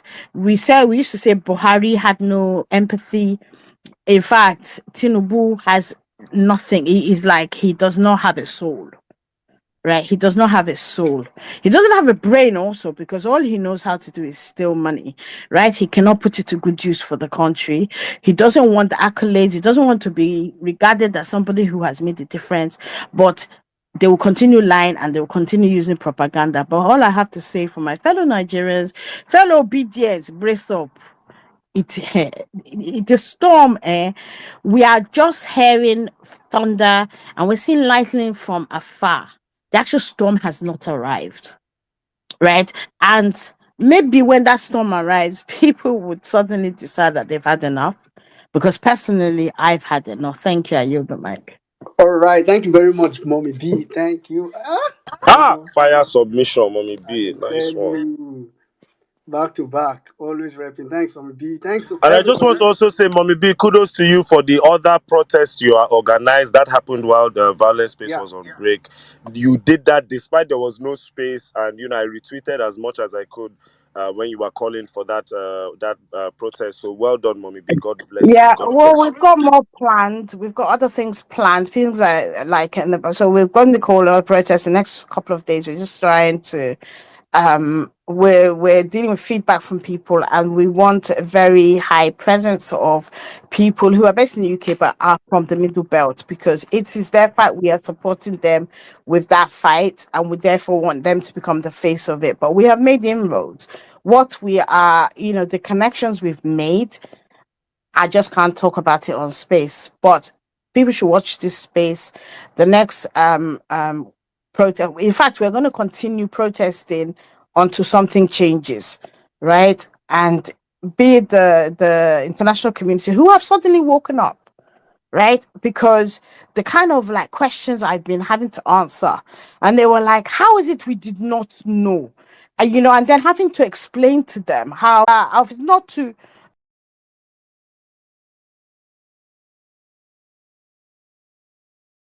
that their outrage turns into pressure, turns into lobbying, and turns into sanctions. Because at the end of the day, it looks like the Nigerian government is sanctioning the genocide in the Middle Belt, and the world needs to hear it. yeah. Thank you Thank very you much. very much. Well, Yes. just to add something, you see, Nigeria's problem is so crazy that as we speak right now. Unfortunately, somebody or some group of people are being kidnapped. As we are speaking right now in Nigeria, people are being kidnapped. As we are speaking right now, it's the reality of the country. that we are in right now. And I just want to pray. If you're an APC supporter in this house, listening to my voice, because I know some of you are here, I don't see some of you. I want to pray for you. I want to pray for you. You know, when you people started, there was a slogan you guys were using. Make this Tinubu administration favor me and my family. Remember, I want to remind people that prayer because I want to repeat the prayer for people now. And just listen. May the current happenings in this Tinubu administration befall you and your families. It is just my prayer for you people. It is and me now speaking what you wish. Let the favor that is upon this Tinubu administration now happening like that, the kidnapping, the bombing, the killings, everything. Let it be upon you and your families. Because this is what you guys sow and it's what you will reap. Thank you. Well, Nigeria, back to you. Yeah, thank you. You know, Silo said earlier that these APC people, I don't know. I've never hated people. I know hate is a strong word, but I've never had to detest people this much. I so detest these guys right now that, do you know, if I see something, somebody does anything, I'll first go to the person's profile to search what was the person's stand during election. If I'm neutral, I can just say, okay, I mean, I see a problem with you, but say you support APC. Say I did your file won't pass my table. Say I feel they Google your name, they check who you support for election. I swear, it disgusts me that much. But anyway, we're just gonna go on. For those I of you just wanted to chip this in yeah. here that ever since Nigerians started putting pressure, especially the middle belt and the obedient movement, with the killings in Jos in particular, when we put our voice to that issue, strong lobbying handles, Vice Grad and the rest of them on Twitter have carried this case. But I also want to remind Nigerians that when we put pressure, this latest one, to the point that Pantami, that criminal, came on in the public to offer a ransom for criminals, knowing fully well that that's against the law. Have you noticed that the latest news from the Nigerian army is that all of a sudden the Nigerian army is rescuing kidnappers without ransom? First breaking news, the army rescues 45 abducted passengers on Benue-Enugu Expressway without ransom. Army rescues where again in Katsina without ransom. So now don't they notice? Please, Nigerians, Nigerians need to learn to protest on the level of the French and beyond, because we have wicked people in power. And for every time this country goes wonky or something evil happens, we must shout, look, obedience, I need people to understand what we are doing. We have a double agenda, fighting APC and screaming to the world about the evil syndicates we have in charge of this country. Do not lose sight of that mandate. Don't come on this handle and fight all these agbadois to the point that you also forget that when they do evil, you must magnify it to the world. We are not going to have a Buhari situation where kidnapping will continue and Tinubu will leave one brat idea for 7 years. We are not. Any pararam, any nonsense from this administration. Today, Peter Obi told the people about oil theft. Today, all of a sudden, the Nigerian army found 2 million liters of oil, whether in Rivers State or Bayelsa State. Did you people know about oil theft till Peter Obi told you about it? We must continue exposing these criminal syndicates that have rigged themselves into power. There will be no peace for the wicked. I yield. All right, thank you very much, Ensis. We are going to go straight to. I'm going to go straight to Uncle Babatunde very soon. After which I'll come to Read Level Best. But before we go to Uncle Babatunde, I would just want us to do. I mean, probably we're supposed to do this earlier. We're going to take a minute silent for every good person, every well-meaning person that have died in it. I'm not silencing for any APC supporter. Yes, and please put up your love emojis for the period of that silence. We're going to Please, take for what is 1 worth. minute silent for those that died in Plateau, Ibadan. So many deaths in Nigeria. Nigeria is like a horror. And the young Nabira girl who was killed in this kidnap case, you can tell that her spirit really screamed for that injustice. Please, we would include her in that 1 minute, and the other the younger 13-year-old Yoruba girl that was murdered as well by kidnappers, please? Thank you.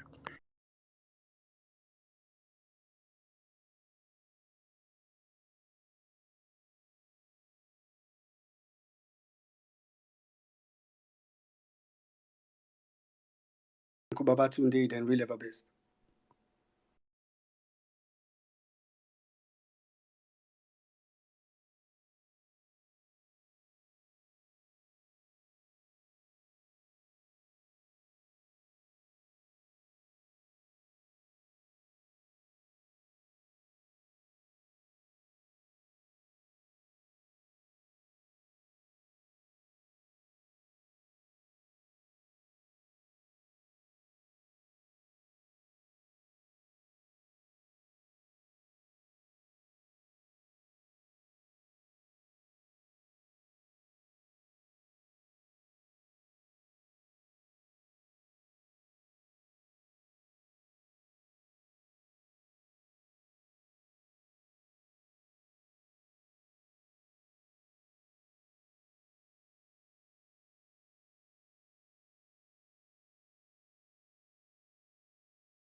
How about now? Way better. Perfect. Right, Perfect, sir. actually. Perfect. Perfect. Okay. Hello? Yes, we can hear you better now, sir. Go ahead. Okay. Strange. Considering that I can't actually hear myself. Yeah, but we can hear you. Go ahead. Okay, I think maybe. Okay. Thanks once again for having me on this space. A lot of things have been bothering my mind since the election. I'm sure you've all noticed me kind of being a little more forceful in my tweets in the last few weeks. The killings that are going on in the Middle Belt, I want to tell you today, are merely a continuation of a campaign that started around about 2010. Okay. There was a plateau. There was a peak of the killings in 2011 after the elections, Boko Haram and this, that, and the other. I want to believe that if it had been Obasanjo, he wouldn't have listened. He would have obliterated Boko Haram in like 2 days. And that would have been the last we would ever have heard of them. However, good luck, Jonathan, chose not to be decisive. He was hesitant. And that hesitation cost Nigeria everything. It's what has led us to where we are now. I'm not blaming him. I'm not saying that he was weak or ineffectual. I'm just saying the forces arrayed against him were overwhelming. And the voices that spoke against him were also extremely loud. Now, I have come to the conclusion after many years of shouting, take your fitness seriously, that the only way out of this mess, because it is a mess, is self-defense. I'm going to say it again. I've been saying it on my timeline, but I'm going to say it verbally now. If you are in the middle belt, or you're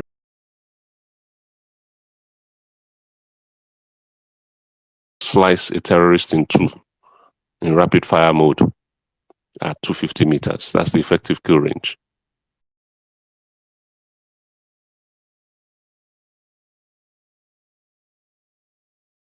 That night is over, you will be dead, or you will be in a kidnapper's den, one of the two. So get your guns now.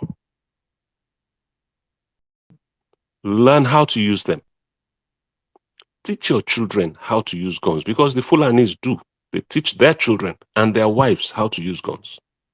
So teach your children and your wives how to use guns. On my TL the other day, somebody was talking about about how he made recurve bows and arrows. That's another option. Get bows, get arrows, get katanas, get knives, get swords. Arm yourselves to the teeth. Hide weapons all over your house, in the bush around you. Because the day is coming when you will need those weapons. Now, for the people in the middle belt, I'm going to say this. Every village, I saw what happened in a village in the middle belt, I think yesterday or today. They were attacked. Fortunately, they were armed, they were ready. They repelled the attack. This is what needs to happen.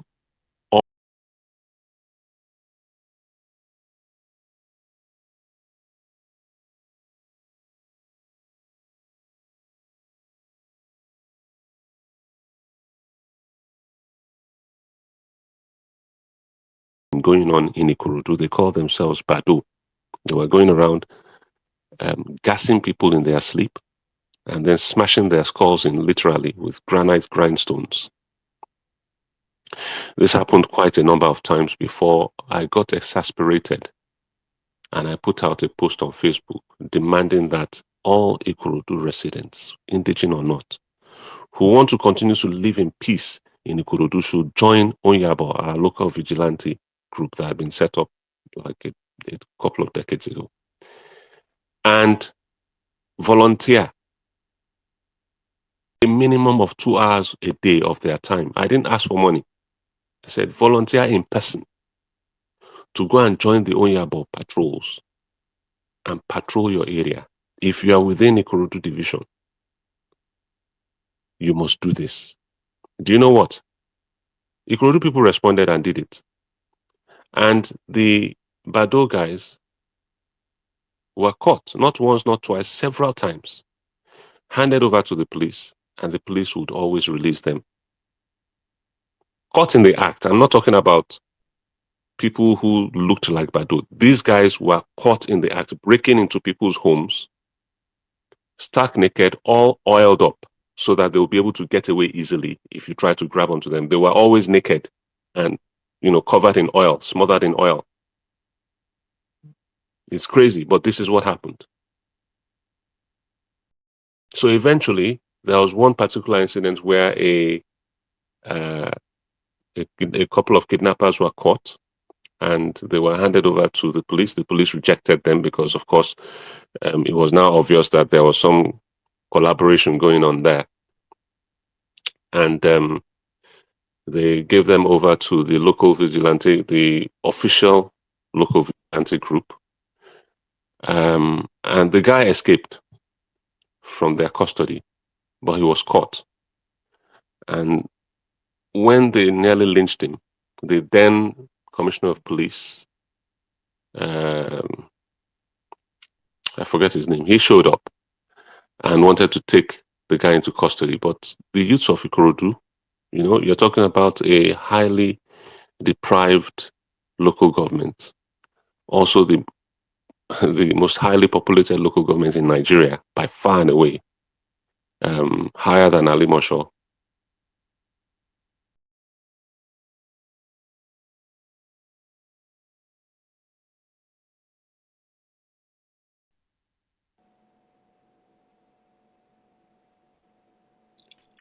Is it just me or we lost?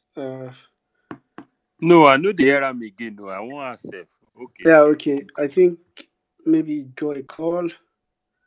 Okay, I'm sure we would always come back to finish his submission. But just to be clear, you know, um, when you've seen a lot, like Uncle Babatunde, you tend to a lot as these are people that have seen it all. They've seen what has happened to Nigeria over a long time and all that. Of course, violence space does not support violence, but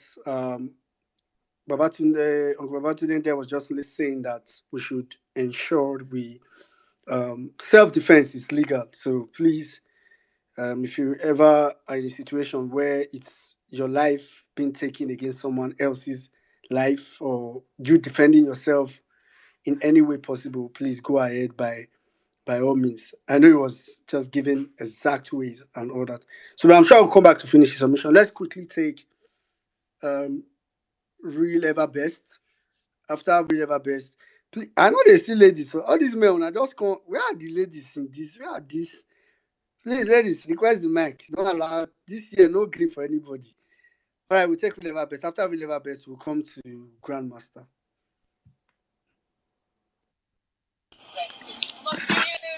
Um, can you hear me?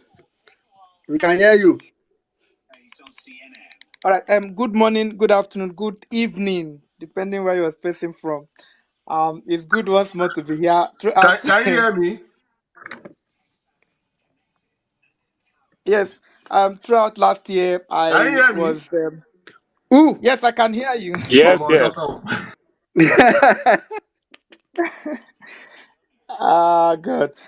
You guys, I'm just feeling. I don't know how I'm feeling now, but anyway, let me. Good morning, good afternoon, good evening, depending where you're spacing from. It's good to be here again. I think at the tail end of last year, I was somehow not really, disposed to be on spaces. So I had, decided that as soon as the space is starting this year, that I'm going to try, as much as possible to make myself available. At least, I've, I've, I've, I've cleared a little bit of my table now, so I'm not that tight as I was, at the, tail end of last year. So having said that, I want to thank everyone on this space. Emia Sada, my man. Saddam, you never give me my chicken. I don't understand. Ensis, my Chelsea You want JC. I chop don't chicken understand what's happening. for this terrible regime? Well, no. Saddam, don't say that. Well, meaning I no go agree. The team this year is that no grief for anybody. So, well, meaning everyone this space, Mommy Bolanle, I greet you specially. Dr. Johnson, I don't see. I'm seeing Madam Ankadede, Babatunde, my man. I'm seeing God. Pearl is here. The Auditor General, I'm seeing Ibrahim, I'm seeing Stephen, I'm seeing Tommy, I'm seeing Spot. Oh God, I don't know how to call. I'm also seeing Sweet Angel. I know Saddam wouldn't, but I'm seeing everybody here. But let me just say, I'll come back to actually greeting people. Happy New Year, once more. It's good that, God has saved us. We are here to hold this government accountable. But I want to start by saying that what we are experiencing in Nigeria is not kidnapping. Because when you talk about kidnapping is like people who, like criminals who want to kidnap people for ransom. Like they want to kidnap people for ransom. And in most cases, when kidnappers kidnap you, they try to keep you alive, except maybe something goes wrong. They try to keep you alive because their aim is just to use you and get diamond. That's just the normal kidnapping. As much as even that aspect of kidnapping is bad, it's not what we're experiencing now. What we're experiencing now is something different from kidnapping. And the fact that we are calling it kidnapping is making it look a little bit lighter. What we are seeing now is terrorism against the Nigerian people. These people are using Nigeria as human shield and as a means to get more money to actually, fund themselves and buy more arms to keep the terrorism going. These people want to sack communities and take over lands. They want to displace Nigerians and take over. This is what is actually happening in Nigeria. Because the people who want to kidnap you, they don't treat you as human being. When kidnappers kidnap you, they keep you like when Peter B was governor of Anambra State. When he started dealing with kidnappers, he saw that they build houses somewhere. They build house put you there. Most times they even buy you food. They want to keep you alive.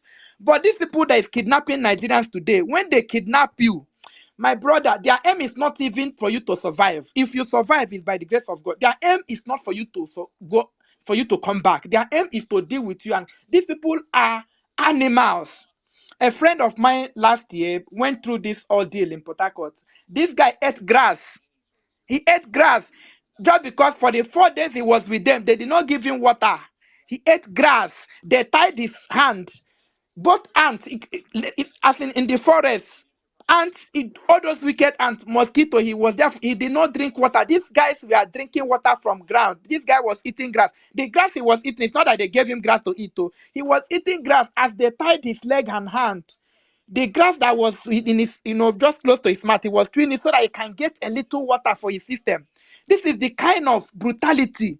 How can somebody enter one child? Was, but these people, their aim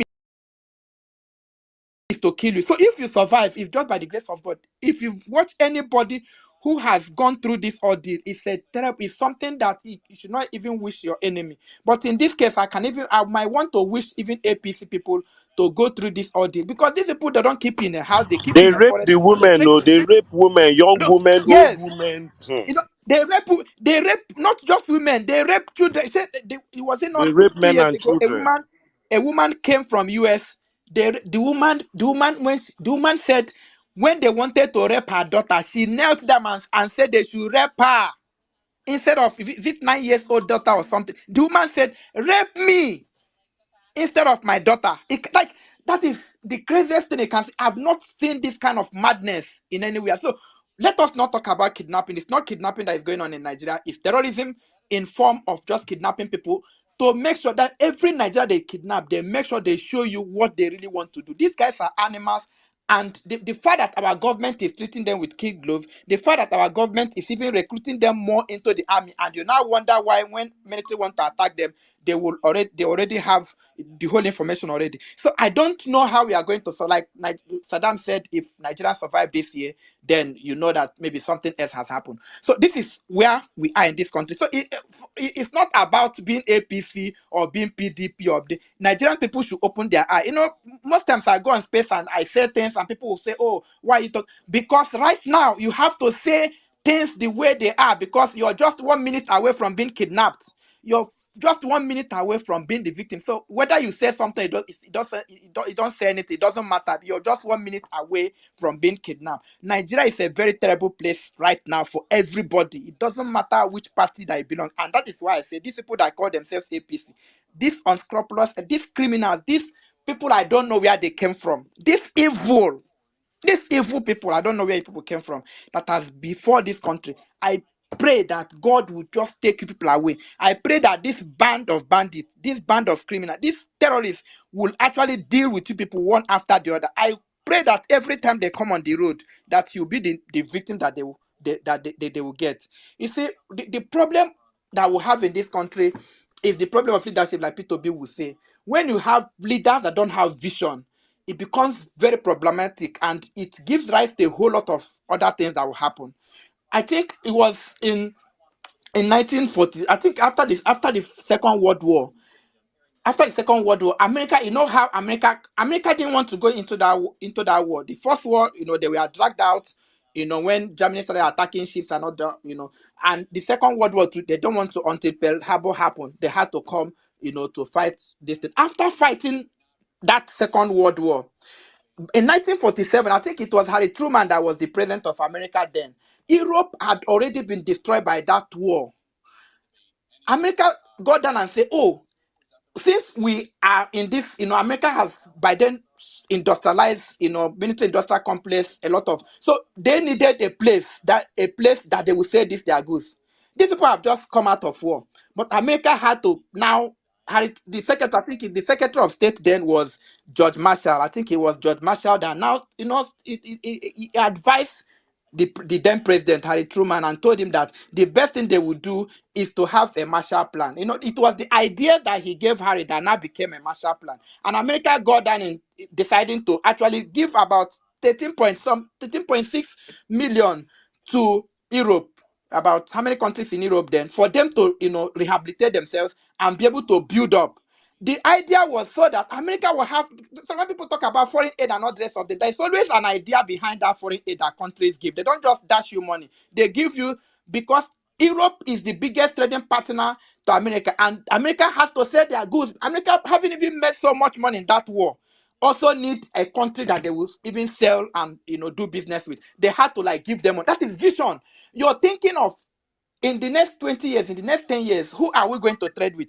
That is why countries survive. You must have you must have leadership that is foresighted. You must have leadership that is visionary. What we have in this case is that over time we've not had leaders that are visionary. We have leaders that will just come and people will say, oh, because it's a Yoruba man, oh, because it's an Hausa man, oh, because it's our turn, and we elect people.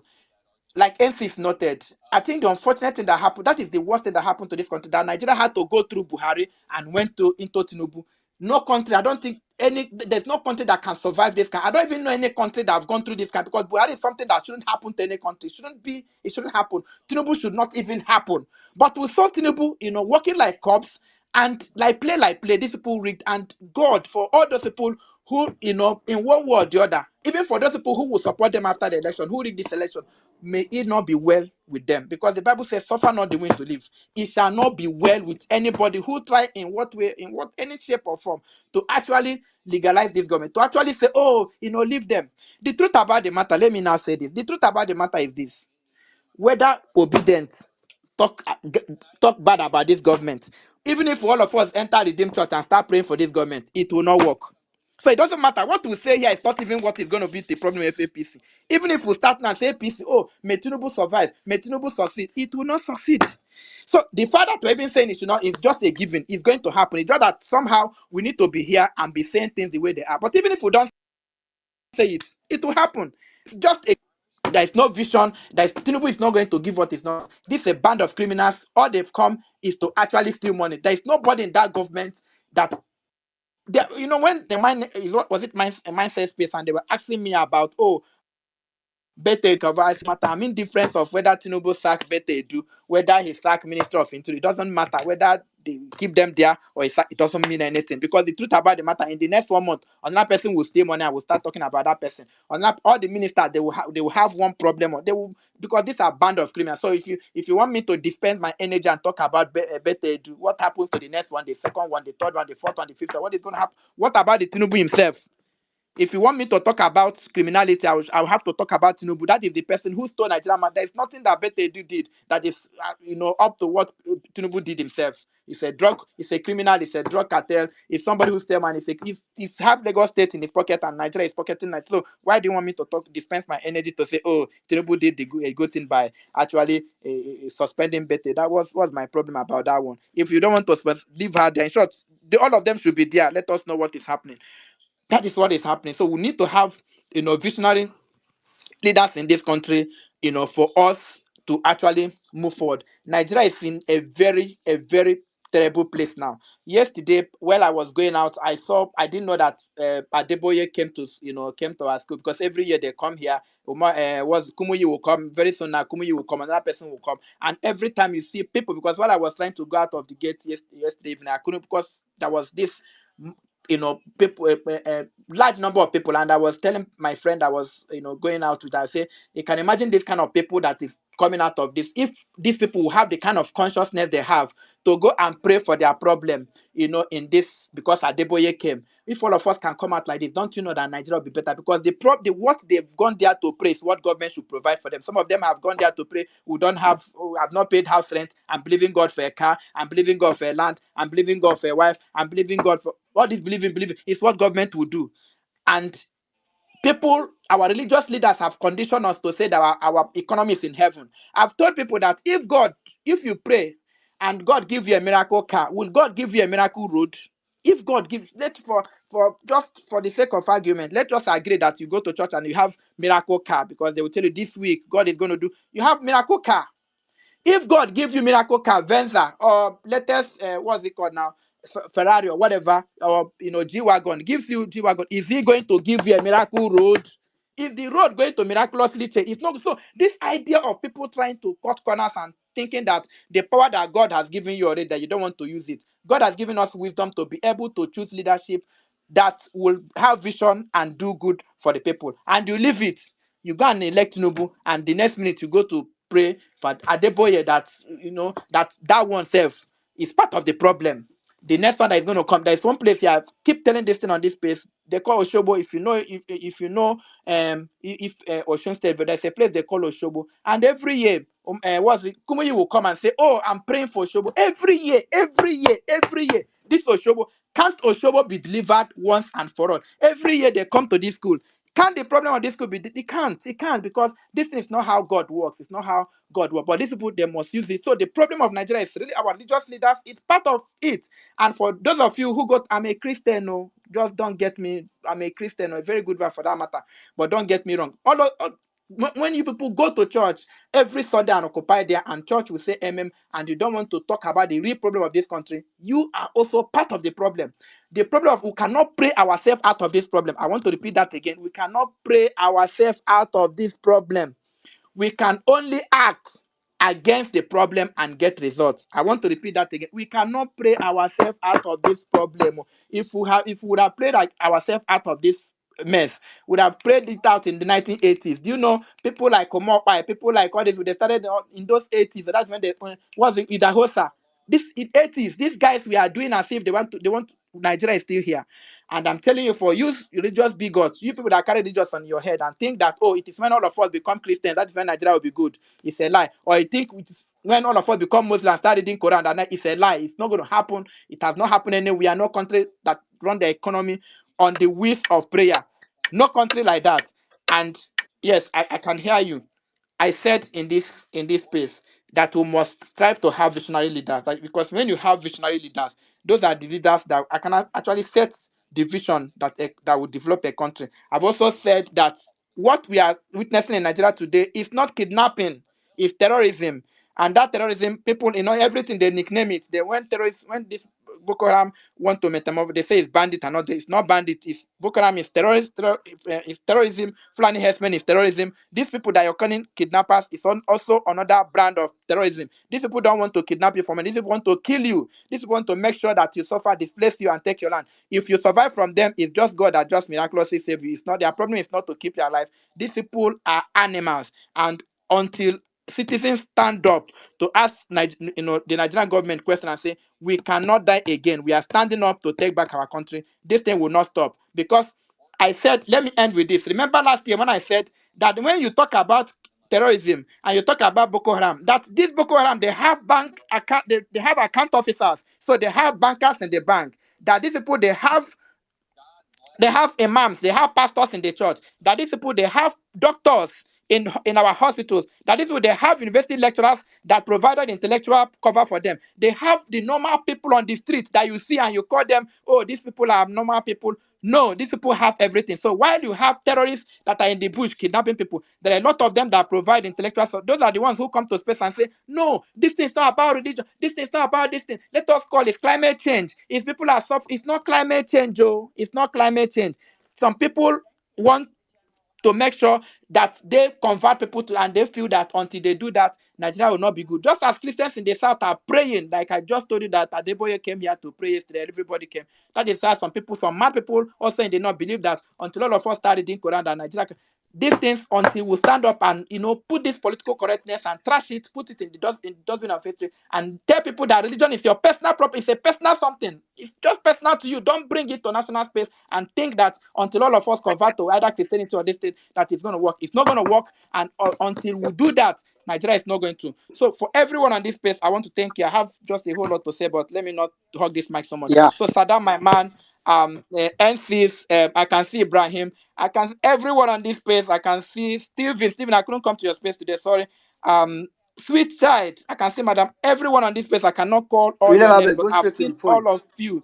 Please, no, let me, have I greeted Sweet Angel? Sweet Angel, my person by this. All Anyways, right. let me, I'll come back again and say a few things. Saddam, but just my Christmas chicken, don't dull on it, please. Anyway, thank you very. See, we never best an international celebrity now. Anyway, thank you very much. Thank you very much, William Best. Thank you for that submission. Okay, Uncle Babatunde is back. So I think I'll just allow him round up. I know he was almost going to round up with the submission. I'll just allow him round up before I come to Grandmaster, and we'll take it from there. Thank you very much. I'm sorry, I don't know where I actually broke off the last time. I did speak for quite a while before I realized that I'd lost the space. Can anybody remind me? I think before you eventually dropped, it was just like 1 minute. I mean, we heard, I can't remember the specific points now, but Yeah, no, he was saying that these people would put oil on their bodies so that they can get away, and that when they caught one, I handed him over to the police. The police, he somehow escaped, and they caught him again. That's where you then dropped off. yeah. Oh, really? Okay. Right. So what I was saying was he eventually got lynched in the presence of the Lagos State Police Commissioner of the time. Right? He was lynched right there in his presence because the police tried to bully people into handing him over. They fired a few shots. Somebody was injured. A crowd of 10,000 angry youths got even angrier and set upon the police themselves. Bedlam. The guy was grabbed and burnt to death right there in his presence. So what am I saying?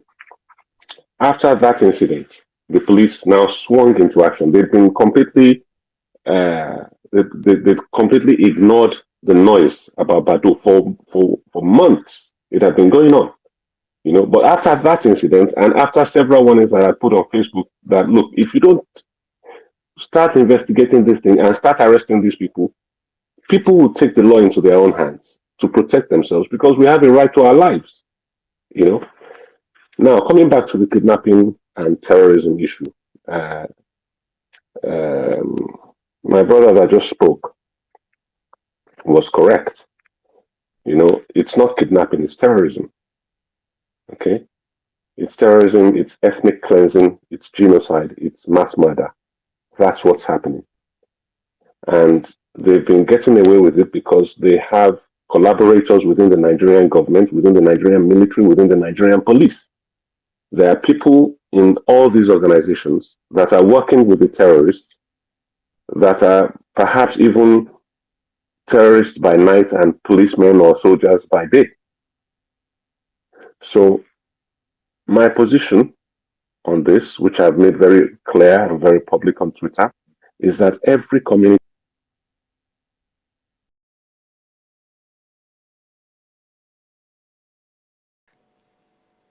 Oh boy, I think we've lost. Is it just me or?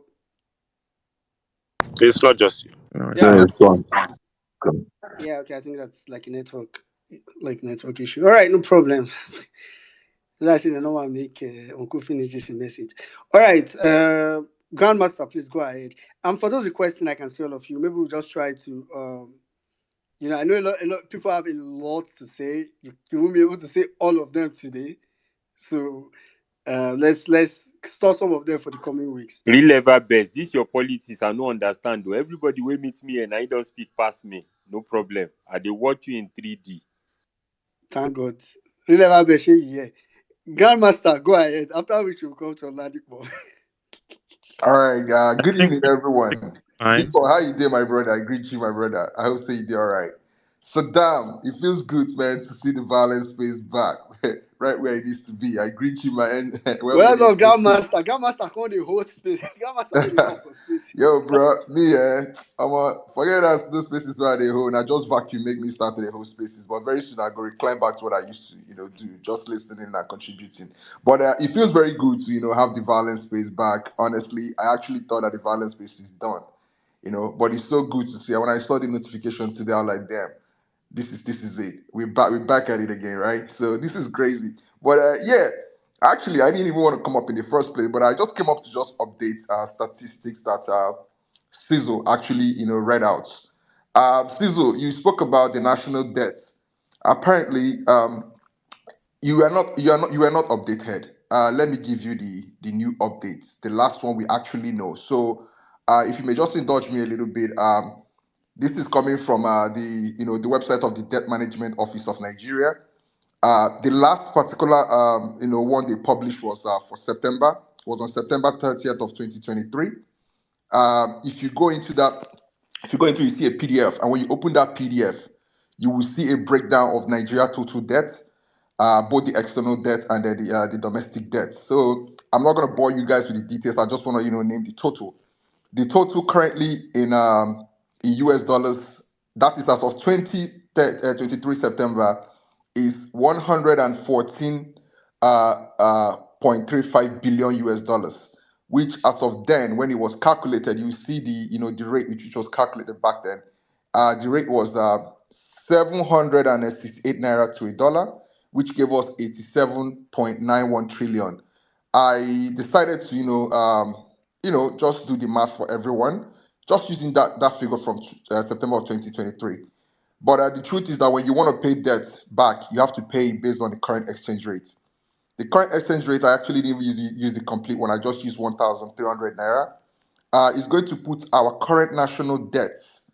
I'll put it in what do you call it, in naira, so that you guys actually understand. Because when they say it's 8 trillion, a lot of people are like, man, that's okay. He just added 10 trillion from 77 to 88.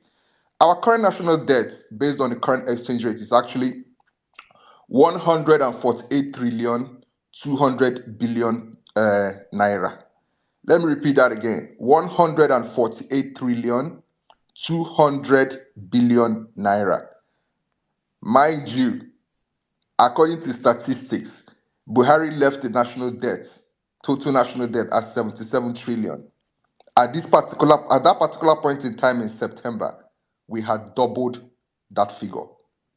Tinubu doubled that figure between the May 29 that he took office to September 30th, when that figure was published on the government website. He doubled it based on the current exchange rate. Now, the problem is we don't know what the current national total debt is currently as of January 2024, because they stopped publishing in September of 2023. So we don't have the figure. I mean, mind you, before then, they were publishing this on a monthly basis. We don't have the figure for October, November, and December. With what I'm hearing currently, that he wants to borrow another 1.5 billion US dollars to use, to fund the current budget, right? The current 2024 budget. I don't know what that figure would be like, but my estimation would be that he has passed that 114 billion US dollars. We are probably chasing something close to maybe 118, you understand, billion US dollars, or 117 billion US dollars. Now, if you do the math, you will find out that our total national debt in trillion is getting close to 157 trillion naira. That is where we currently are. Tinubu managed in under 8 months to move our total national debt that we accrued since independence to 2022 from 77 trillion to something close to 157 trillion US dollars. Let that settle in. Let everybody understand what I'm talking about. This money will be paid back. And with the rate of the dollar, and with us seeing no future for the dollar going forward, I'm telling you, it's gonna be nightmare for the people who are coming ahead. You can never pay that money back, right? But anyway, Sha, I just wanted to update that. But let me just very quickly just touch that. I don't want to even waste too much time on this, because I know others want to speak, and I just want to drop my mine and just go down. I don't know if I would say that I have this Schadenfreude in me. Somehow I'm supposed to be the good guy, but somehow there's evil in me as I'm speaking right now. The evil in me is that while I know that this is touching every Nigerian, there's this joy I'm deriving watching everything we predicted come to fruition, just like we predicted it. We talked about this guy extensively. The world will not say they did not hear. Nigeria will not say we never told them, right? And everything, just as we predicted it, is coming to the fore, and you are picturing it. But the funny thing is this: I see the game they are playing. This entire game they played when Buhari was there, where they will tell you that it's the advisors of Buhari that are deceiving him. He doesn't know what is going on in the country. It is justice minister that are lying to him. Everybody else is corrupt except the man, you understand, who actually, appointed those people. That is the same game they are playing currently. That is the reason why when there was a kidnap, they were calling Ireti Kingibe. They were not calling anybody else. It didn't take more than 2 hours for P2B to be mentioned. Not at a single point in time did anybody mention Tinubu, the commander-in-chief, the grand commander of the Federal Republic, who lives and resides in Abuja, was not mentioned. And this is the tactic they are playing. And they want to do this, obedience, go there and engage them. All they need to do is mention Peter Obi, and you find us there defending what you don't know. Yeah? They are using us for engagement. It's funny that when people were kidnapped in Abuja, people like Kawugaruba and What's Popping amplified it to a point where the whole Nigerians believed only Northerners were kidnapped. You can imagine my shock when I found out that a little girl called Foloro Shaw, that the family was kidnapped and she was killed. Apparently, the Rolu bastards did not see that. At no point in time did they see the game that they were playing. But no, they were busy dragging Peter Obi that they forgot that an entire family of Yoruba extraction was actually kidnapped alongside the girls from the Northern extract. It's painful. It's painful when people see the truth and simply choose the lies. It's funny that when the bomb or the explosion, let me just use the explosion, occurred in Ibadan, people were busy trying to find how to, provide relief measures for those who were affected. Spaces were ongoing. APC members, evil, diabolic people, we are actually monitoring the tweets of obedient influencers of Yoruba extract to see if they will mention Ibadan. And they held a space that night calling out Peter Obi, calling out influencers of Yoruba extract, calling out obedient, calling out the Southeasterners. They did not talk about the victims of that bomb, that explosion. They were busy talking about, uh, things that do not matter. Now, this is the game they are playing. But the truth is this: I feel like obedience should simply not ignore them, but do not give them the attention they are seeking. There is this thing they do now where they will come and tell you in any argument, Peter Obi will never be the president of this country. Obedient will run under the tweets and start engaging them, trying to, give them reasons why they should understand that Nigeria is going down. If they were to see reasons, do you think it's now they're going to see it? They would have seen it since 2022, right?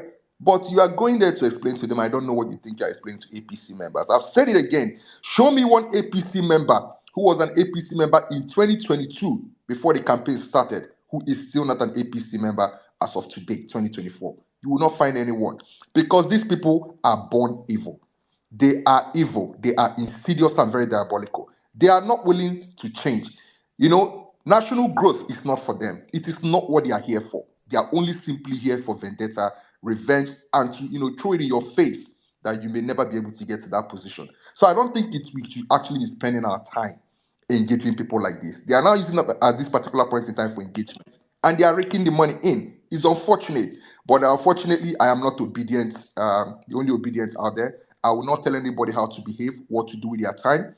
Whatever anybody wants to do, let them do it. But I feel like at this point in time, it's disgusting that whenever they come and cry about Peter Obi never being a president, that never ever going to be a president, we go there to cry.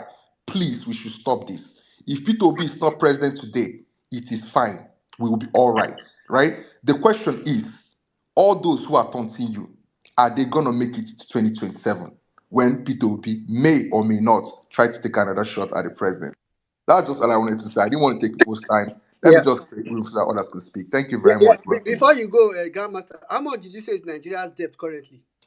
So as of The last record. 2023, September, 30th, in dollars. So the dollar is what you should be looking at. Forget the naira trillion nonsense. That one is irrelevant. That one is relative. It was 114 billion. Just give me a moment to mention it. It's on the government website. It was just a moment. I'm looking at the PDF here. 114.35 billion US dollars as of September 30th, 2023.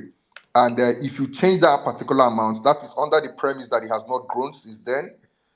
It will give you just a moment. Let me mention it again. Do That you know one the scary part of what you're just saying right now is that you said the last one you saw is in September 30th, right? yes, it was last published September 30th, 2023. And I can bet you, if we don't put pressure, they will not publish it anymore. Because that's how Bola Tinubu operates. An OPEC system that nobody will know what, by the time they will open the books. So what it is now, let me just end with this, my brother, because I don't want to hug on mic because I know some people they queue. Now, first violence space this year. The current amount it is in naira, if you were to change that 114 billion, 114.35 billion, is 148 trillion 200 naira at the current exchange of 1,300 naira. That is, I even reduced it. I didn't want to increase it beyond 1,300 naira.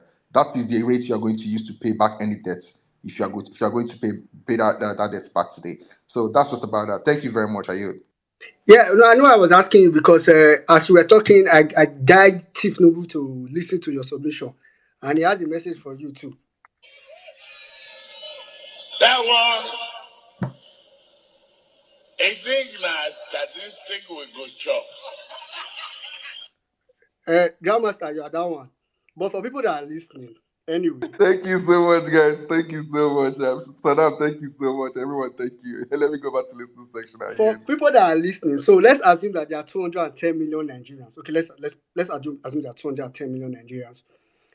From the figures Grandmaster just said, every Nigerian is owing the sum of 705,000 naira each Nigerian. So as you are here, if you are a Nigerian, you are owing the sum of 705,000 naira. Please. And counting. Yeah, Because okay, tomorrow dollar go high as of again. September, because you don't borrow another one now. Wait, but 1 million. Wait. Say people who never see 500,000 for account are owing But 700 you and can something. pay for two. You can pay for two. Just Voila. anyway, it's crazy. It's funny. We are laughing about it, but it's crazy. Okay, I think honestly speaking, and before we go on, I think it's very, very necessary as we even came back right now because despite the whole distractions, it's like Nigerians have forgotten our reality. We are so focused on mundane things that we have forgotten our reality. And probably we'll bring back ourselves to our reality because right now we are just comfortable that a dollar is 1,300 naira. I see. Nigerians are fighting. Tinubu is a bastard. The man has made it that we are focused on nonsense. Why they are plundering the wealth of the country. Nigerians are dying in abject poverty. Nigerians are being kidnapped every freaking fucking day. Nigerians are being bombed out of the skies. And we are focused on nonsense.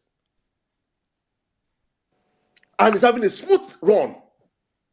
And people that are not so sure they will see tomorrow are talking of 2027. You're not certain you will see tomorrow as a Nigerian in Nigeria. You're talking of 2027. Who gave you that? Who are you?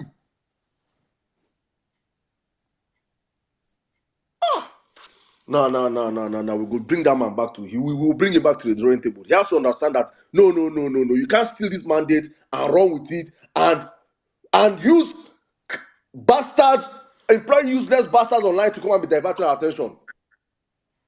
When Nigeria will continue, I beg. Yeah, I want to just say this. That, see, I don't say it well when I say it. When I say APC swarms Nigeria in problem, so that because they know we only have like first of all we have like a very short attention span.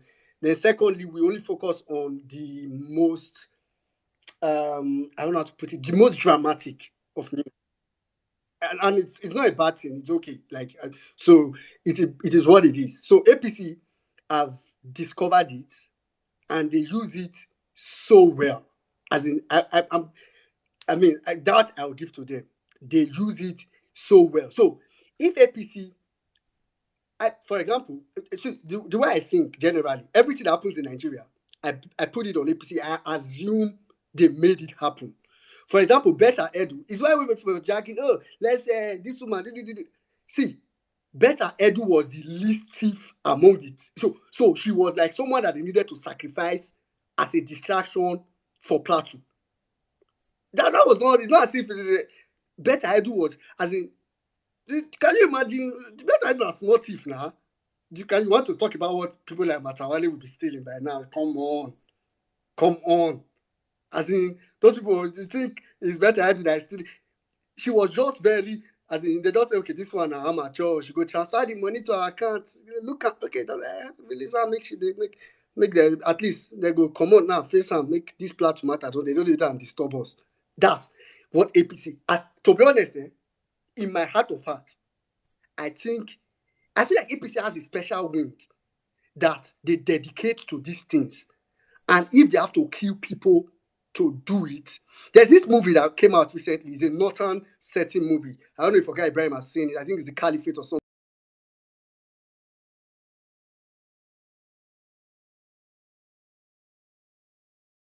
I was going to come to Oladipo. Oladipo will come to you after. It's not a network problem, Jari. It's those Agbado people reporting my handle every time I talk about self-defense. So once again, I'm going to say, get guns, defend yourselves, organize yourselves. If you are a member of the armed forces in Nigeria, go back to your village, teach your people how to use guns, teach them military strategy and tactics. And Nigerians should organize themselves into vigilante groups, into small armies, defend your communities. You see how the community in Bokos was able to defend themselves overnight? That is what should be happening across the country, across the Middle Belt and across the South. Kill the bastards wherever you find them. Organize yourselves into hunting parties, go into the forest, find out where these people are, surround them, kill them all. Do not let any survivors, do not allow any survivors to live. Just kill everybody. Don't leave it. The way you deal with terrorists is the way Israel have been dealing with their problem. If they kill one person, kill 100 of them. If they kill 2 people, kill 2,000 of them. That's the only way to stop it. And if they come in uniform during the day to disarm you, resist with deadly force if necessary.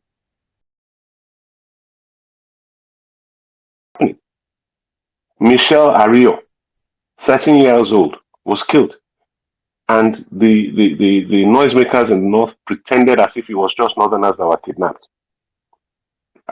People have mentioned it on this space. Okay? They don't care about you. Nobody gives a toss about you. Your life is your responsibility and yours alone. The government doesn't give a shit about you. All they're interested in is how much they can steal before the country goes to complete shit. They know it's going to shit. They've programmed it to go to shit. They've programmed the country to collapse. And they want to steal as much as they can before it happens. Buhari stole as much as he could before he died. All the people that took over after him stole as much as they could before they left. And Tinubu was looking on in envy. He's now in charge. He wants to steal as much as he can. Can anybody tell me how much money Nigeria has made from oil since May 29, 2023? Nobody can. Can anybody tell us how much oil Nigeria has sold since May 29, 2023? I don't think so. Who is the minister for oil? Does anybody know? So stop deceiving yourselves. Only those who are alive can hold spaces, can have arguments, can engage in political banter, can tweet. Only those who are alive can do that. So if you have money enough to buy a gun and you are in the Middle Belt or in the South and you don't buy the gun, literally you are committing suicide. I yield. All right, thank you very much, sir. Thank you for that stern advice. It's self-defense, like I said earlier. Self-defense is constitutional. You have to defend yourself. Oh, by the way, sorry, one more thing. Don't go and buy shotguns or pump action rifles. Please. Get AK-47, locally made or not. You still get a 250-meter kill range. You'll still be able to slice any terrorist into two with a short rapid-fire burst. Okay, it may not be particularly accurate, but if you are strong enough and you can, you have a strong arm, you can do the business with it. Okay, get yourselves AK-47 rifles at the very minimum. Yeah, you might be able to get 50 cal weapons out there. You might be able to get shoulder-fired RPGs out there. You can get them. If the kidnappers, if the terrorists can get those weapons, you can too. Because the sellers don't discriminate who they sell to. And it is Nigeria. There's no need to wait for anybody's permission to save your own life. No need to get any license to save your own life and the lives of your children and your family. The other day I met a guy here in England, because I'm in England now, I can reveal that. It was just 2 or 3 days ago. I was at a bus station and this guy walks up to me and says, "You are Mr. Gbadamose?" I say, "Yeah." He says, "Oh, I know you. I like you." This. He starts telling me, I said, because he looks so haggard, I had to ask him. I said, when did you come? He said, just 2 weeks ago. I said, what happened? He said his wife was kidnapped. They were in Abuja. He was in a good job. He was earning something just under 2 million a month. The wife was also working for an international organization. Uh, Ironically enough, an organization responsible for migration or something like that. And she was kidnapped. She was kidnapped and escaped from the kidnappers. And that was when they made the decision to get the hell out of Nigeria, even though they were doing relatively well by Nigerian standards. Okay? So it's only a matter of time before it gets to you. Don't think that because it's only happened to this person that you heard on the news or that person, there are many others that you didn't hear. Many others that you haven't heard about that have happened in Lagos, in Ibadan, in Abuja, everywhere, all over Nigeria. Like somebody said earlier, Nigeria has become a kidnapper's den, a terrorist den, and it is all over the country. Everywhere the terrorists are positioned and they are ready to strike. If you do not organize yourselves and start fighting back and take the fight to them, the truth is your life is at risk. All right, thank you very much, sir. Just to emphasize, terrorists and self-defense. Terrorist self-defense.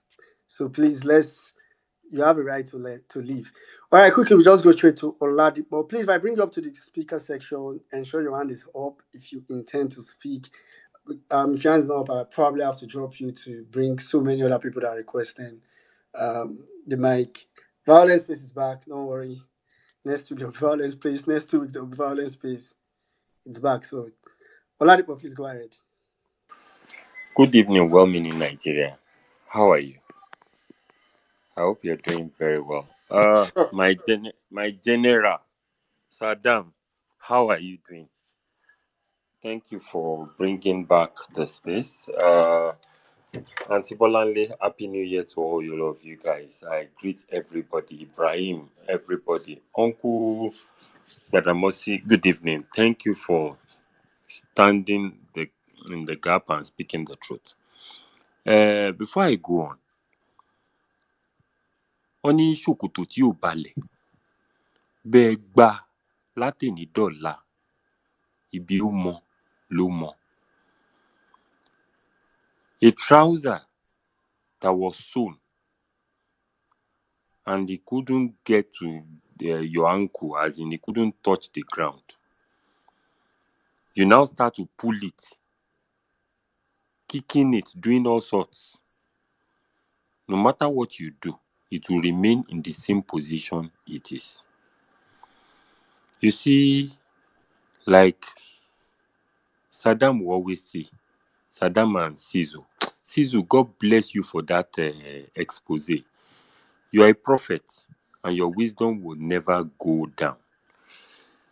You see, they will always tell you that if he didn't day, he didn't day.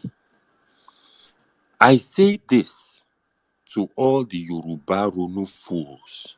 Because you see, most of the time when I come here, a lot of people think I'm just against my tribe, or maybe I'm not against my tribe, because there are so many people, well-meaning Nigerians, that are Yorubas and that are standing for the truth. So I don't care whatever you care to say. Mine is the fact that all of you that in your poverty-stricken mentalities, you are still supporting this evil. You are the one enabling this calamity. And let me tell you something. Karma is a bad bitch. When it comes for Tinubu, when it comes for Shetima, when it comes for all these people in power doing all these evil things, it will come for you. And one thing I want you to know, when that bomb was, whatever detonated, whatever went down, either miners bomb or whatsoever in Ibadan, when it happened, it did not ask the people that died, are you Yoruba? Are you Igbo? Are you Efik? Are you Hausa? When these kidnappers kidnapped people, they did not look at whether you are from whatever tribe, don't worry. This breakfast will touch everybody. Because one thing you have not realized is that your life is not even sure for 2027. You have reduced yourself to the to lying sycophants, supporting evil, speaking on behalf of someone that does not even give a hoot, does not even care whether you exist or not. You see, let me say this. Me, I am not here to even because you see, since the day Yakubu announced this impostor in the middle of the night, I sat down. I took a book that I normally write things in, and I wrote it down. I said, Dipo, if my also was 100 million naira in a year, what other legal ways can you make sure your hustle is now 200 million? Because this time that we are, all this nonsense that they always say, Kineko, this one give prophecy, that one give prophecy. I made sure that I tuned myself out of it. Because how can you expect that something good will come out of this present situation? An impostor as president, a terrorist as vice president, and you are expecting that something good will come out. You can keep waiting. No, me, I'm not waiting. I am doing everything I can to make sure that I am fine. But let me say this, because I know you, generation of vipers and generation of hell, you all are here. I can see your hand, well meaning. I know you are here. Let me tell you, let me ask you this. Do you know that when you go to the cemetery, you see different people's tombstones? There is something that I want you to take note. There is a particular thing that is always on those tombstones. As I round off with this, you will see, here lies so and so, 1921 dash 2020. It's just an example. Let me tell you something. That 1921 is a confirmed date. That 2020 is a confirmed date. But do you know what is not confirmed? That dash in the middle. That dash is for you to make a particular meaning of your life. Sit down tonight and ask yourself, what meaning have I made by supporting this current calamity in Nigeria? If you can give yourself a truthful, honest, and sound answer, you will know that you've been a fool for supporting Tinubu. I yield. Oladipo. Oh God. Oladipo, you dey try. You dey try one win Abado. You are trying to win an Abado. I'm not trying to win And them. I'm and just and trying at to the let them end, realize that they've been brainless. Because I don't understand. In this yeah. present situation we are, well-meaning Nigeria, some people are still. One idiot was insulting Honorable Adaora yesterday. Bashiru, or what is his name? I yield, Jerry. Anyway, thank you very much, Oladipo. Last, yeah, you see, because you say after you don't tell person make think finish, because say the person go realize saying I'm full. Well, that's where to eventually end. Anyway, I'll go straight to. So I'm going to take Ogene Fiji. I know Ogene Fiji. I've been here for a long time. After which I'll come to Sam. Then we'll take it from there. Please, we are going to do. So we have like very okay. Bless you. Get with Saddam no announced. Nobody says this time changed. The time is still very much. In fact, the time is probably shorter. So please let's do 3 minutes. Don't worry if you can't say everything you tend to say. Next week, if you come, you can say last week I wanted to say no problem. I know episode have given us more problems to talk about next week since that's all they do. But no while. Okay, Nefich, go ahead. Yes, I was even hoping you fixed time earlier. So, greetings to everyone, and Oh, since there is no more on the space, I really want to specifically thank him for his submission. Emia Saddam, thank you. You see, there is something I really wish I can do. I wish I could just take my mind off Nigeria. I don't know how people do it. I don't know. I envy those living abroad. I envy how selfish they can be, that nothing concern them, concern the country. I really wish I can do something like that, because the whole thing is really, really, I mean, it's really tiring. But the only thing is that when I want to take my mind off the country, I will look at the resources in that country. I will say, "Ah, good, may small people, just very few enjoying the whole wealth of that country." So it's difficult. Sometimes, even when I'm going into the tram, going into train, the system here is always perfect. Yeah. When I'm supposed to be enjoying all these things, but especially when I'm with my friend here who is also from Nigeria, the next thing we're already equating, if only, if only, if only. So we're always angry. We are always angry. We're supposed to be enjoying. We're supposed to be selfish. We're supposed to just take our mind off. But if you equate resource with the system they have over here, I mean, my brother, you cannot. It's very difficult. I don't know how people do it. I wish I can also do this thing. I will have rest of mind. So that's just by the way. That is why I'm still awake, even under -5 degree. But one thing I also want to say is, I don't I really can't insult Tinubu, because we didn't vote him there. That man owe us nothing. Oh. You see all this one that he's doing. You didn't put him there. He owe you nothing. So I don't know what we're expecting from that man. That man don't owe us anything. He know how he got to where he is. That man don't owe us anything.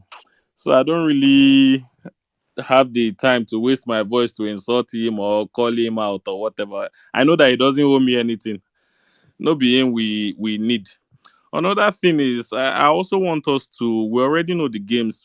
People like all this WhatsApping play, and I know it's very difficult not to respond or not to reply to their bigotry statement and all these things. But it still they pay me say with the situation and everything, we are still giving them engagement, and they're supposed to be suffering like left, right, center, and everything. So you see, they pay me say at least that they get small source of income. We can just screenshot, and if at all we have to reply them, screenshot and reply. Make them know they use us till they make money. And finally, I want to say we should not forget. Oh, we should not forget.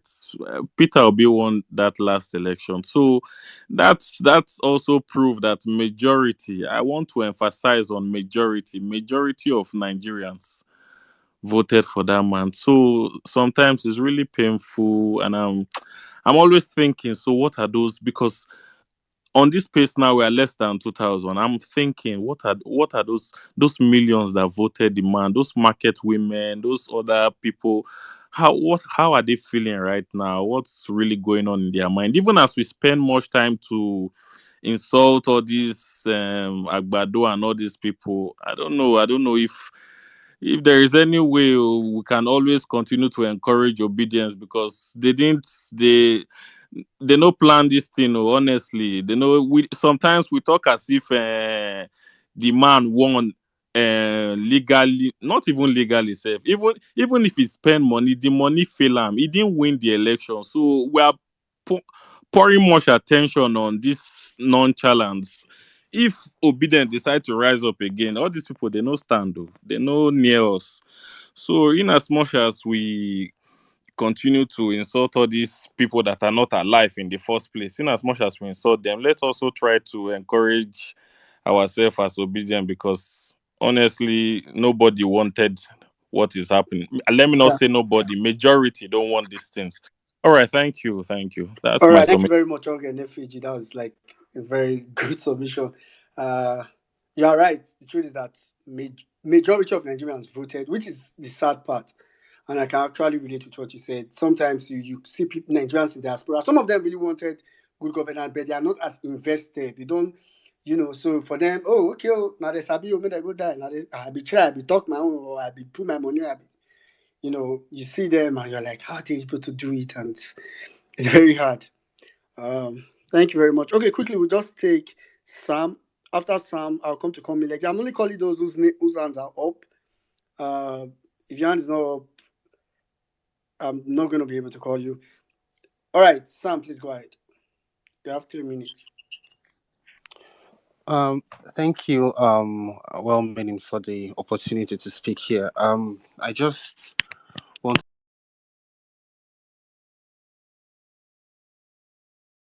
we believe in Nigeria. It's not proper, but it is widely believed that when you support a candidate, you support and campaign and back someone, and the person somehow gets into office, you know, because you supported that candidate, you are um um at the front of the line for juicy appointments or goodies that fall from their tables and stuff like that. So if you believe that, then why should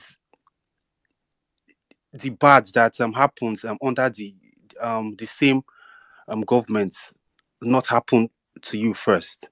And that has been my argument, that see, whenever you you hear that something bad happens to an agbado person, it's your duty to mock that person. Honestly, it's your duty to mock that, because like um there's something about their brain, like they don't have the ability to link their electoral choices to the disaster that is happening under the government. That's why they they focus so much on don't wish bad on Nigeria, because they think it's our it is our prayer that is making insecurity thrive or something.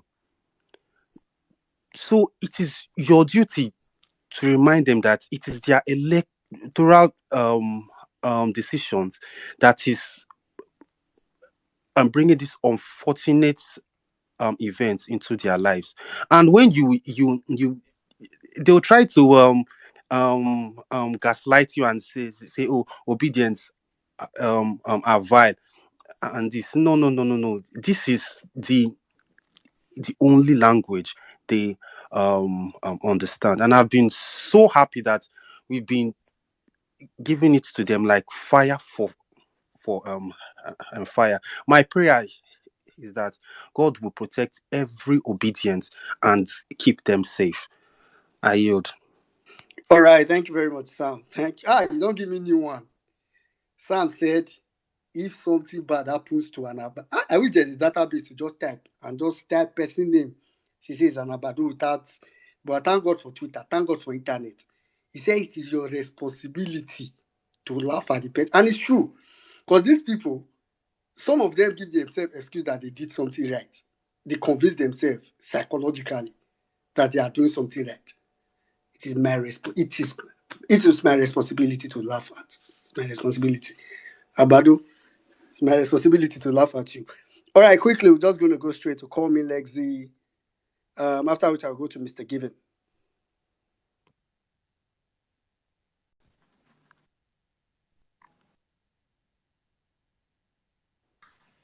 Call me Yeah, Lexi. yeah, I'm here. This new year, you know, change this your DP. This is your dog. Hair don't come up for your body finish. You never see I don't chop again, no. Yeah, yeah. Good evening, my fellow violencer. Good evening, everyone. Happy New Year.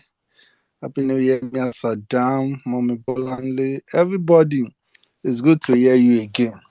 Welcome to Violence Pro Max. As we are facing the shaggy, it's just the rich everyone. I don't know if a lot has really happened, honestly. Hey, waiting no kill Nigerians, eh? Nothing will kill us again. But one thing every one of us don't know is By the time this regime finished, we are not even sure we are going to make it out alive. I don't know if you notice emotions.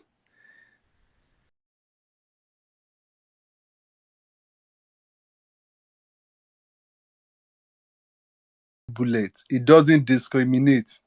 When he is enjoying it, that we are crying, it doesn't concern him. And I let him know this is just the beginning. He should go and sit down and let us enjoy this Tinubu regime. You see about that Ibadan stuff. Honestly, all I can say is pictures are not doing justification at all. If you are there live like this, you will shed tears. The first thing you will ask yourself is, in this estate, it is an estate. Estate. No, not that. It is an estate.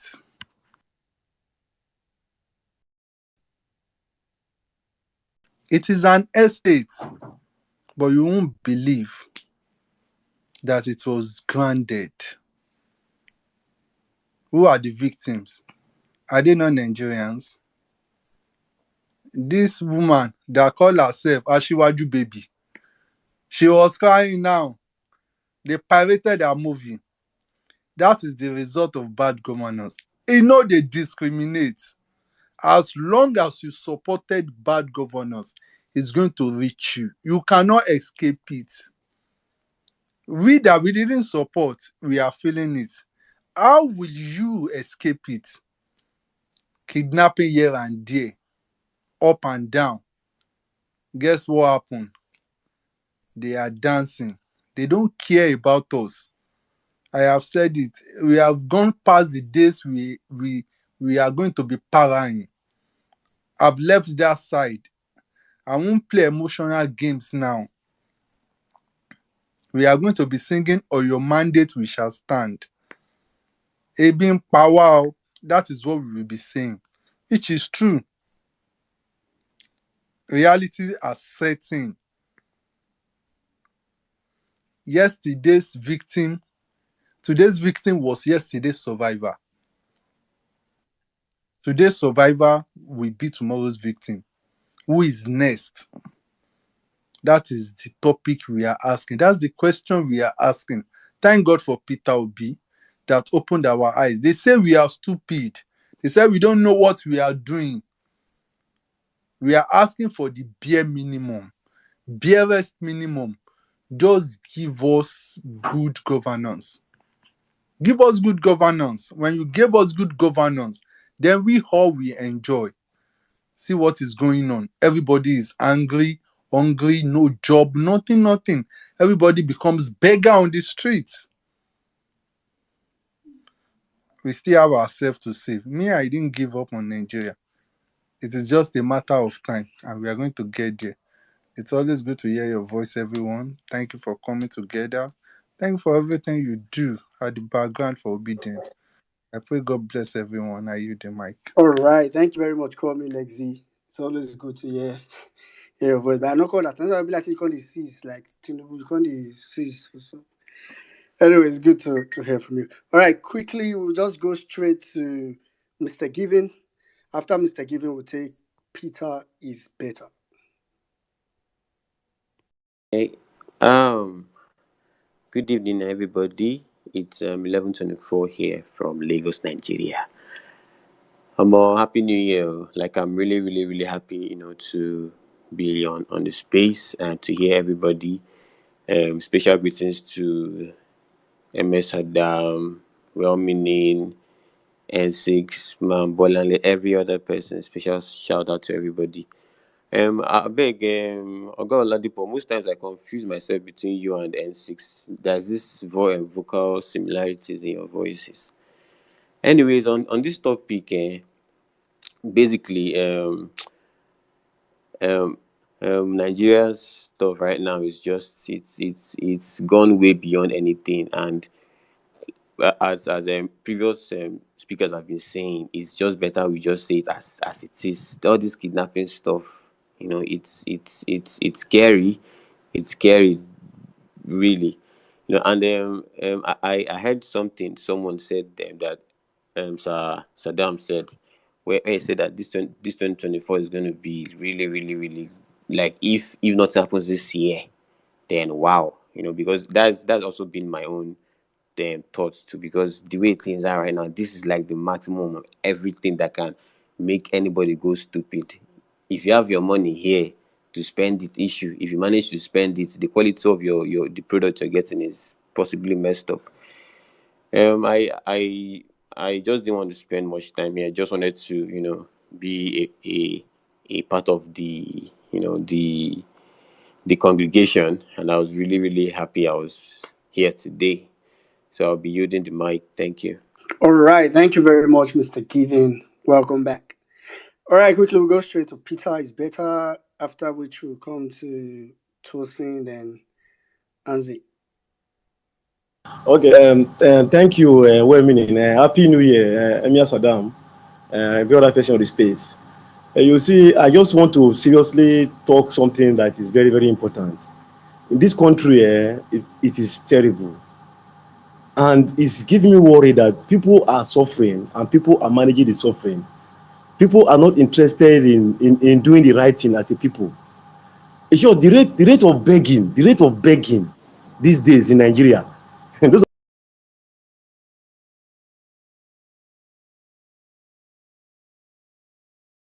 build those constructive institutions or those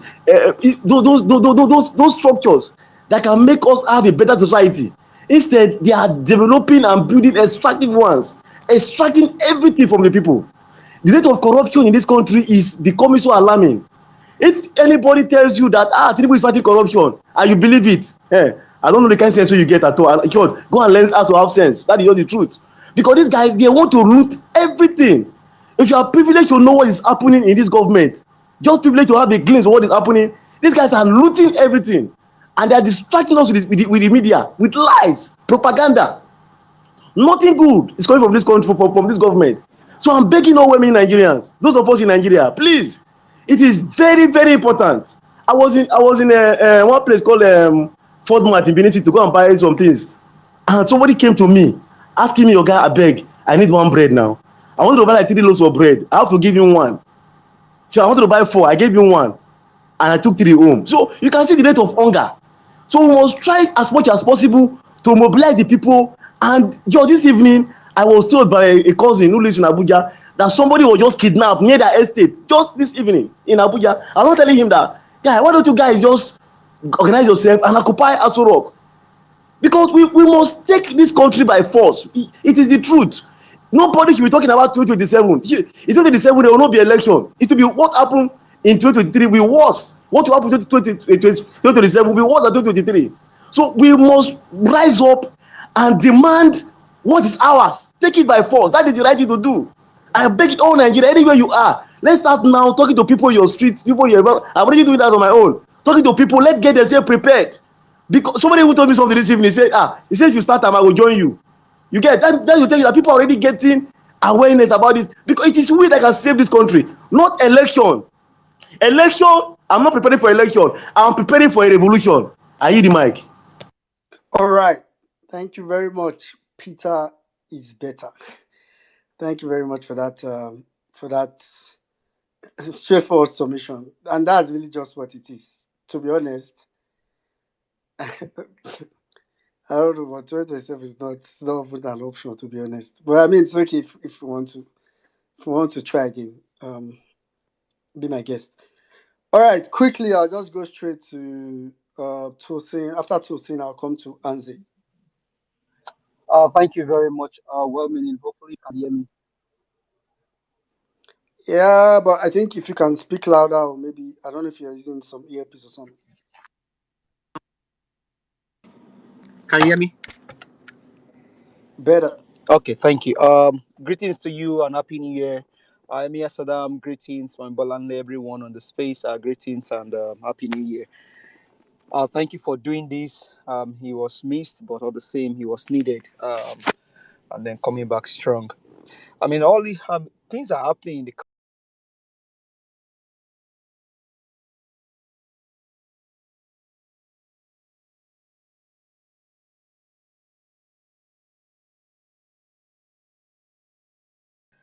And this guy went to Imo State to go do inauguration or attended inauguration. And the wife told Nigerians that fervent prayers can actually rescue kidnapped Nigerians from the hands of kidnapper. And so if you, Remi Tinubu, think that fervent prayers will rescue Nigerians out of the hands of the kidnapper, then why do you need the army? You need army orderly or police orderly to protect you. Then you don't need any security apparatus or even protect you, because prayers can do it. But that's all their lies. And Grandmaster, thank you very much for that analysis. If only the government of Lagos to be true to themselves, they will be able to tell Nigerians how much Tinubu stole from Lagos State. Because even up until now, nobody can give an account of how much the guy stole from Lagos State. He's still stealing from Lagos State and he continues to steal. And that same narrative he has brought to this national. Remember, he did not win the election. But ever since September up until now, there is no account to how much Nigeria is owing. Now, on our oil and gas and everything, nothing. That is how this guy will continue to run. And that's how they continue to loot and to steal from the government. Now, going to Oyo State, only sad that the governor of Oyo State could not even say the truth of what happened. The governor himself cannot even say the truth to either if it is dynamite or bomb explosion or whatever happened. The governor himself cannot say the truth because of what they all know what they are doing. And it's only a matter of time. We saw the killings in Plateau. Now it is getting deeper and get more deeper.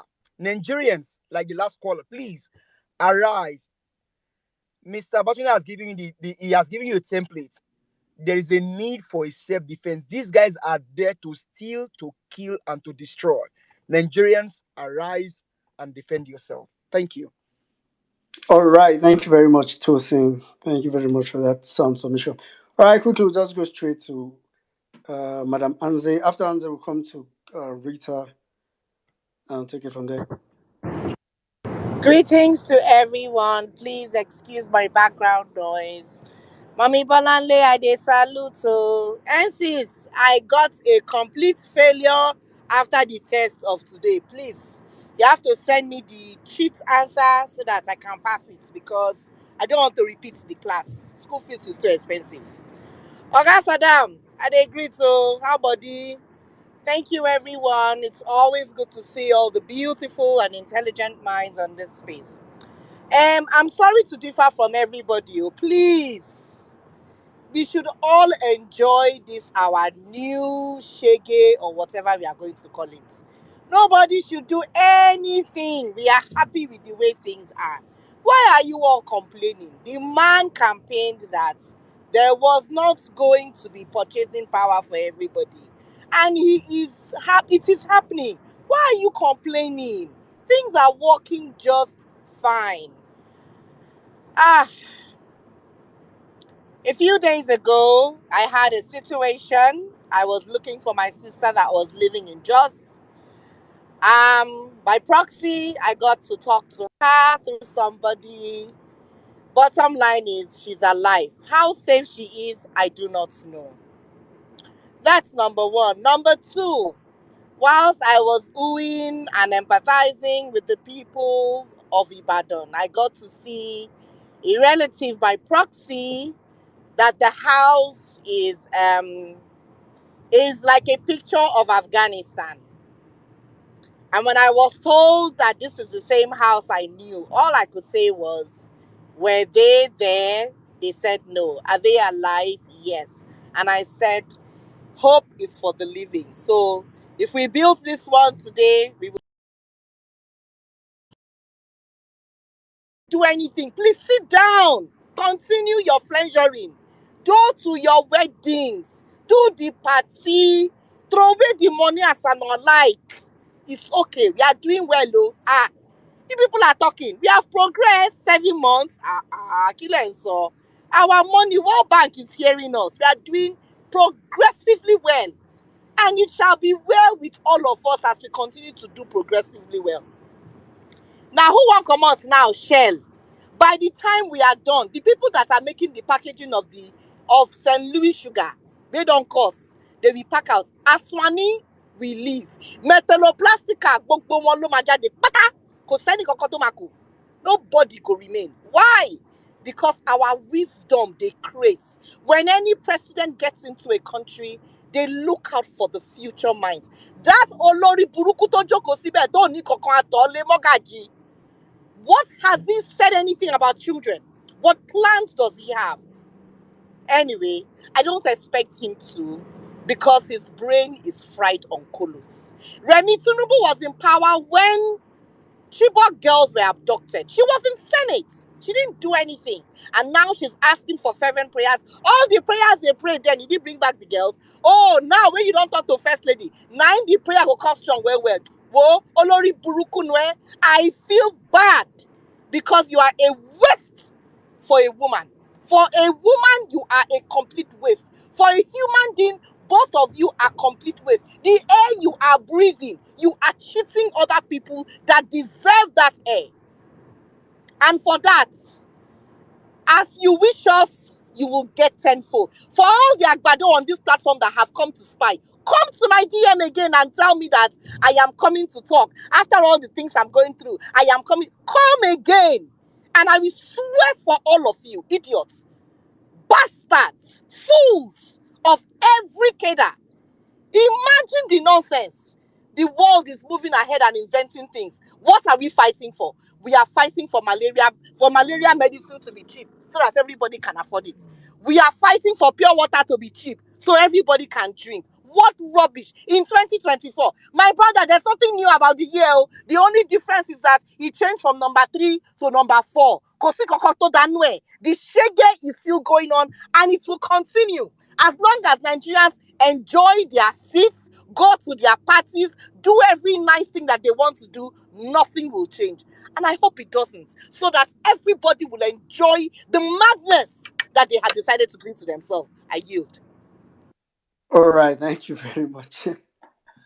The para anybody. Anyway, thank you. I don't know if I say thank you very much or say amen or say, but I mean, whatever anybody wishes these APC guys, I think they deserve it and worse, to be honest. I don't think these guys deserve to be living among us. Anybody that wish so much bad on you doesn't deserve to live among you. All right. Okay, we'll quickly take Rita, after which we'll come to Leonard Man. Thank you, Woman in Nigeria. Emia Saddam. Everyone in this space. Greetings, all of us. Happy New Year, everybody. You're listening on YouTube, Facebook, radio station, wherever you are listening from. I greet all of you, especially.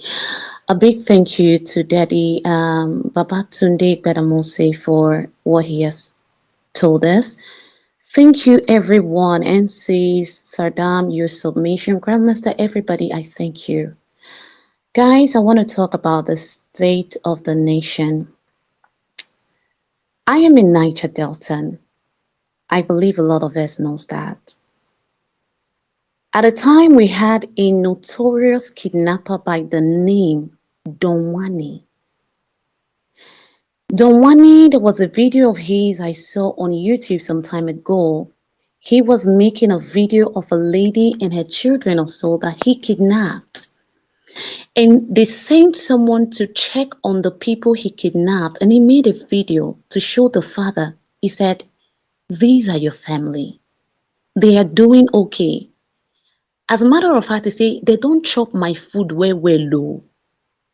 Pay me," as in, all this kind of stuff. That's what we know kidnappers for. They kidnap for ransom. They kidnap, they do everything to make sure their victims are okay so that they can get the money. But what we have right now in Nigeria are a group of terrorists Terrorists who go to the villages to deprive farmers of going to their farms.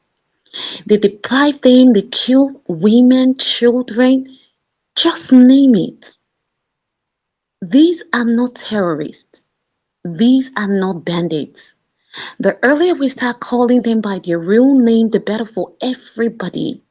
They are not bandits. They are not they are not kidnappers. They are terrorists. And I wonder any government that really claims to have the interest of the people at heart.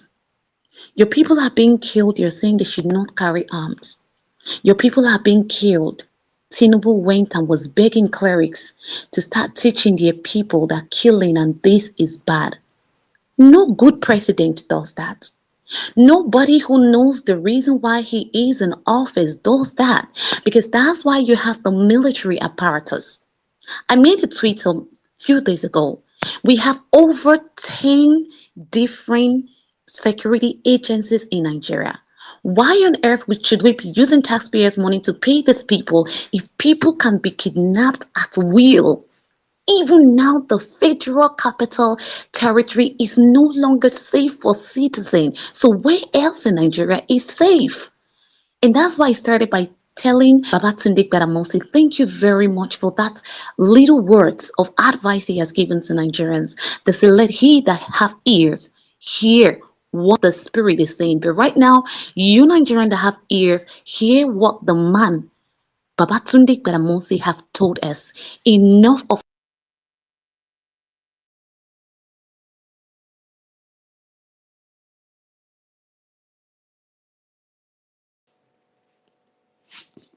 Uh, that wasn't just me. Yeah. So I think we lost.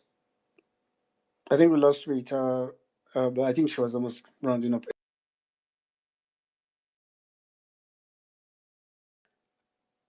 All right, quick. Let's just go straight to Leonard Man. Leonard Man, are you there? Hello, good evening, everybody. Emia Sadan, my brother man, we're meaning, and Mommy Bolale, and everybody in the space. Big Mac. Good evening, everybody. I want to start by saying this that presently I was in Nigeria with the situation and everything I'm seeing in this country is not a place where a proper living thing created by God should live. This place is more than hellfire. Hellfire is even preferable than this place. I will start by saying this. Last 2 weeks I traveled to Enugu. I was coming back at Agatu because we decided not to follow the Otupa Povod because it's a major hot cake for criminals and all those activity. We followed Agatu so that we bust out at Kefi. We were still blocked by some boys. I was beaten. Do you know that after these boys beat us, all of us in that car came out and we thank God. We have to pray that we were not kidnapped.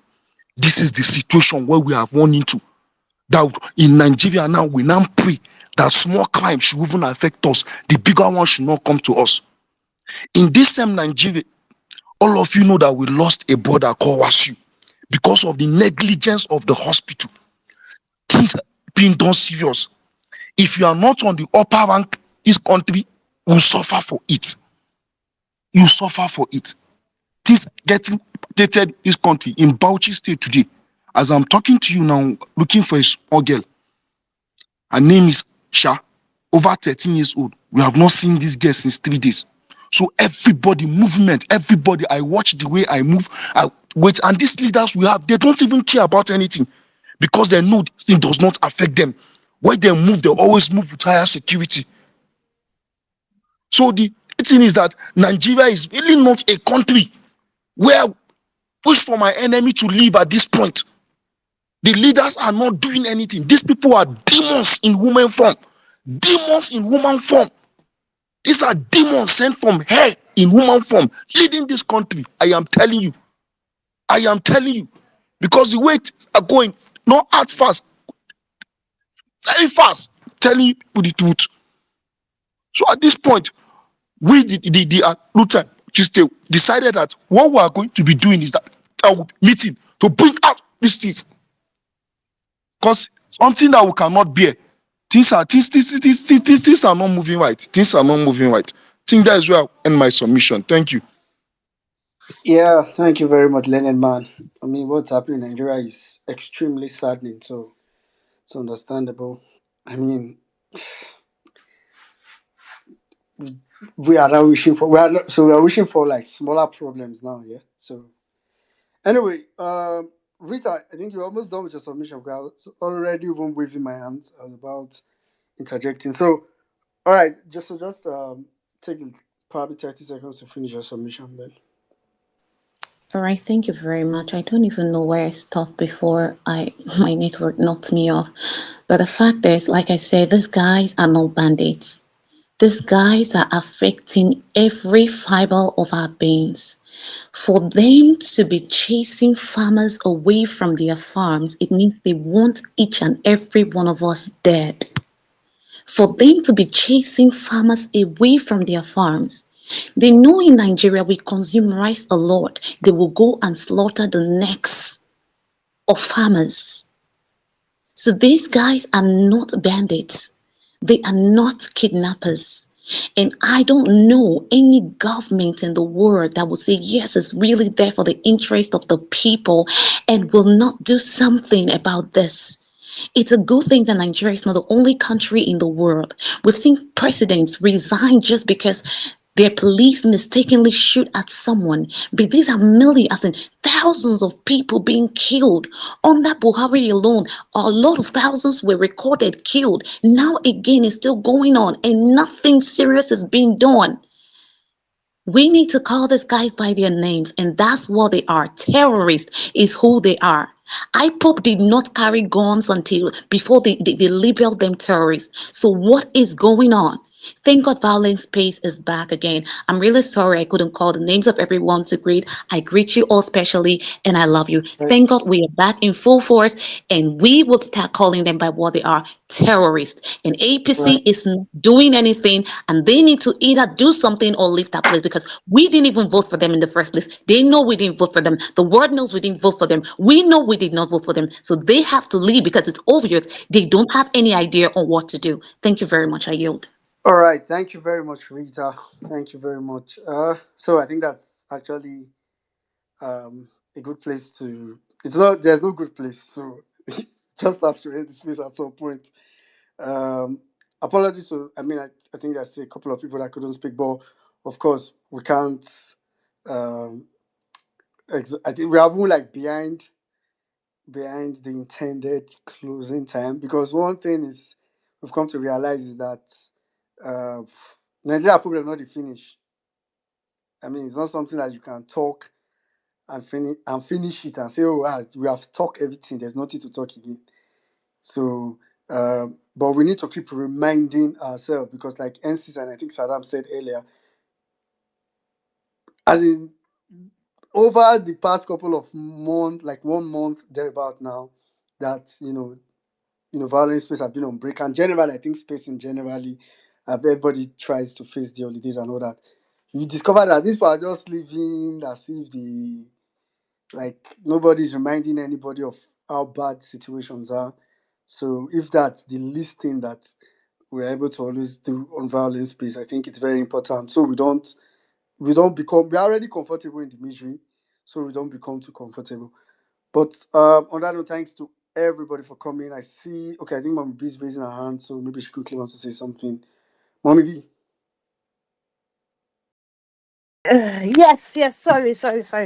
I wanted to use this opportunity to announce that we are going to have a further protest here in the UK for the ongoing genocide in the Middle Belt.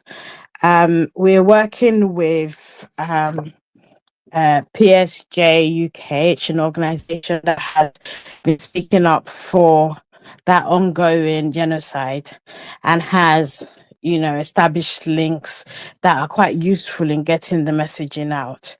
I will throw out a flyer when I have a minute.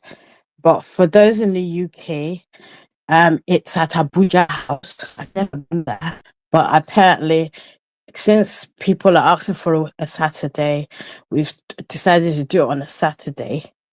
And I'm just hoping that we had like a decent turnout, but I'm hoping that once we get the flyers out, you will all help us share to WhatsApp, share everywhere, because it actually works. Because some of the people who turned up for our protest, right, were not even on Twitter. When we asked them how they got to know, and it's not like they were living in London, these people came from Manchester. A elderly man and his wife had their banners, everything. I spoke to them after, and when I then asked them where, they told me, oh, somebody put it on WhatsApp. So it was forwarded on a WhatsApp messaging thing for a group or something. And we also had anybody who's a Londoner will know there's Speaker's Corner in Hyde Park, London, right? We had somebody turn up, and had we not finished early that day, other people were on their way. So it gets around. So we need people to share. Once you see the flyer, please help us share.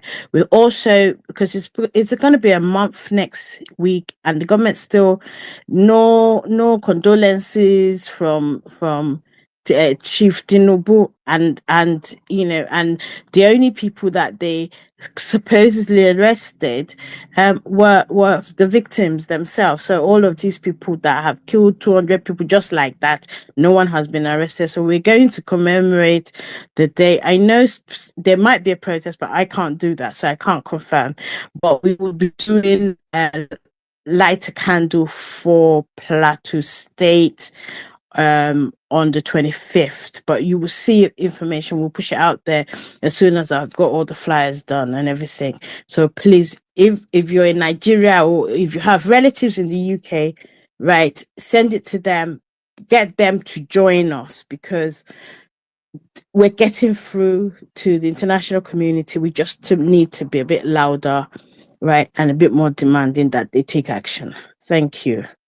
All right, thank you very much, Mami V. Thank you very much for all that you're doing, and for everybody that it's I know not everybody comes up to speed, but everybody that's also working to make all these things happen.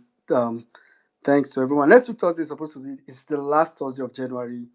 We are going to be marking the third month of the death of Nigeria's democracy, official death, and I mean death of Nigeria's democracy. So let's keep on the watch. Let's talk about it. Let's make sure that the world knows that Nigeria's democracy is officially dead. All right, Saddam, over to you. All right. Thank you very much, my brother Web Ninja. Thank you, guys. Thank you, Bolanli. Guys, thank you so much for coming out again. I just thank you, every Vawulence in the building. I see all the big handles, all the small handles, all the blue tickers, non-blue tickers. Thank you so much. All of you that requested for the mic. Sorry, we have put a time cap to this space. We're trying to make sure, because Nigerian Matano they finish. And honestly speaking, the sacrifices we made last year with our time and everything is not what I can give this year for Nigeria. God knows, honestly speaking. But we just have to make sure this conversation are being heard. We're trying to make sure that we will be back, and we'll be back and try and stay as consistent as we can.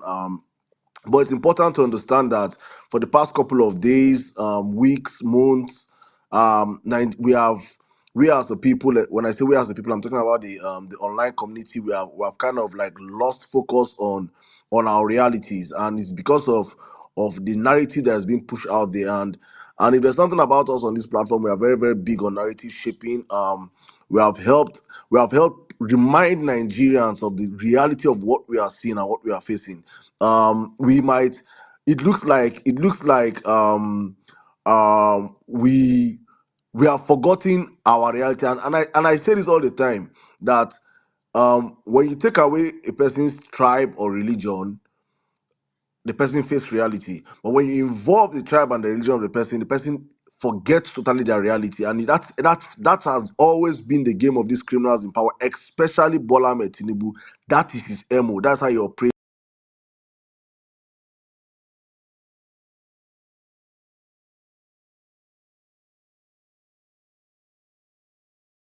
reality. Because right now for Nigerians, it is now a reality. I know when people say, Nigeria can never get 1,000. When we said it on this platform, dollar will get up to 1,000 naira. People were like, it's not possible. You people have come again with doomsday.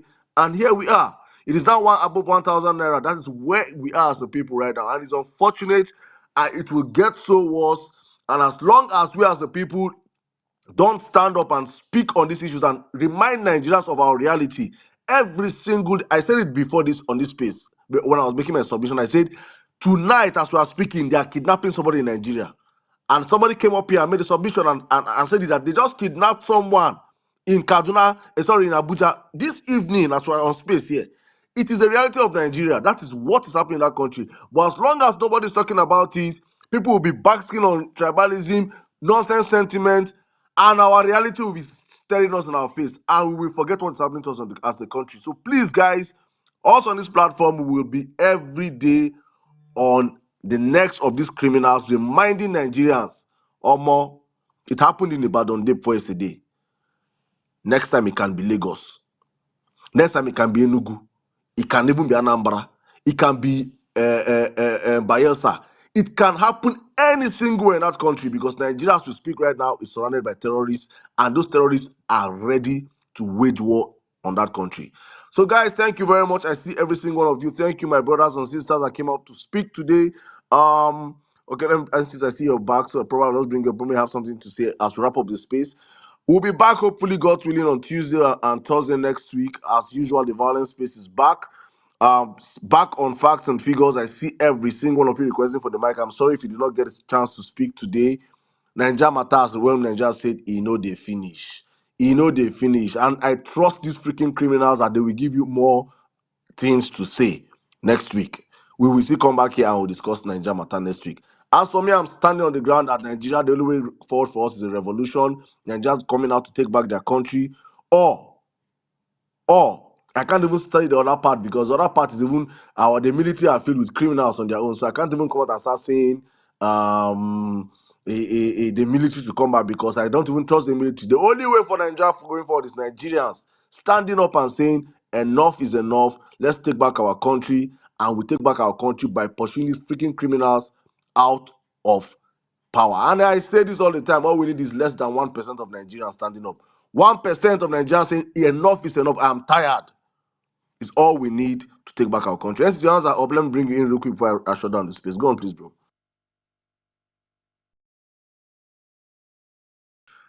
And since I can see your hands up, can you, if you cannot hear me, I'm about to wrap up this piece. Can you hear me, please? I can hear you. Can you hear me, brother? Yeah, please go on, please. Eh,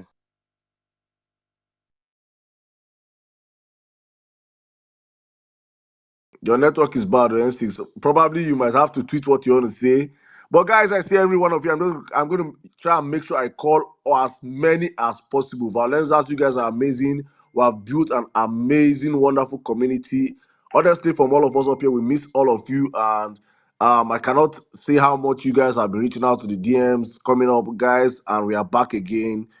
For me and for us, I honestly would have wanted to go for like 3 months break. But as it be, Nigeria topic too much, and we just have to come back, and we're back here again, and hopefully we can stay as long as possible. Thank you to all of you on the platform, my brother N6. Well, me Nigeria, Mami Bolande, thank you so much, all of you that contributed on the platform today, all of you that spoke, all of you that could not speak today. Please keep a date with us. Next week we'll be back again and yet again. So thank you very much. I see all of you, Cookie, Kingsley, and Dima, Jazz B.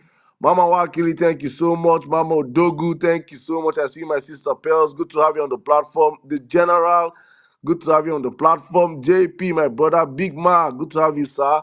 You never best. Mommy Madonna, Omega X, the sweet angel, Anchor, IJ Colade, Naira Exchange, Olua Damilari, Obina, Olawaski, Bankole, Peter is better, Cindy Gold, Gladys, Jerry N, Incoming Virus, Napunzel, I see you, Mr. Tony, Otumba DK, it's good to have you on the platform, Amoda, El Chappie, Mr. Waleri, Mide, Shrubs, I see you, my brother, thank you so much.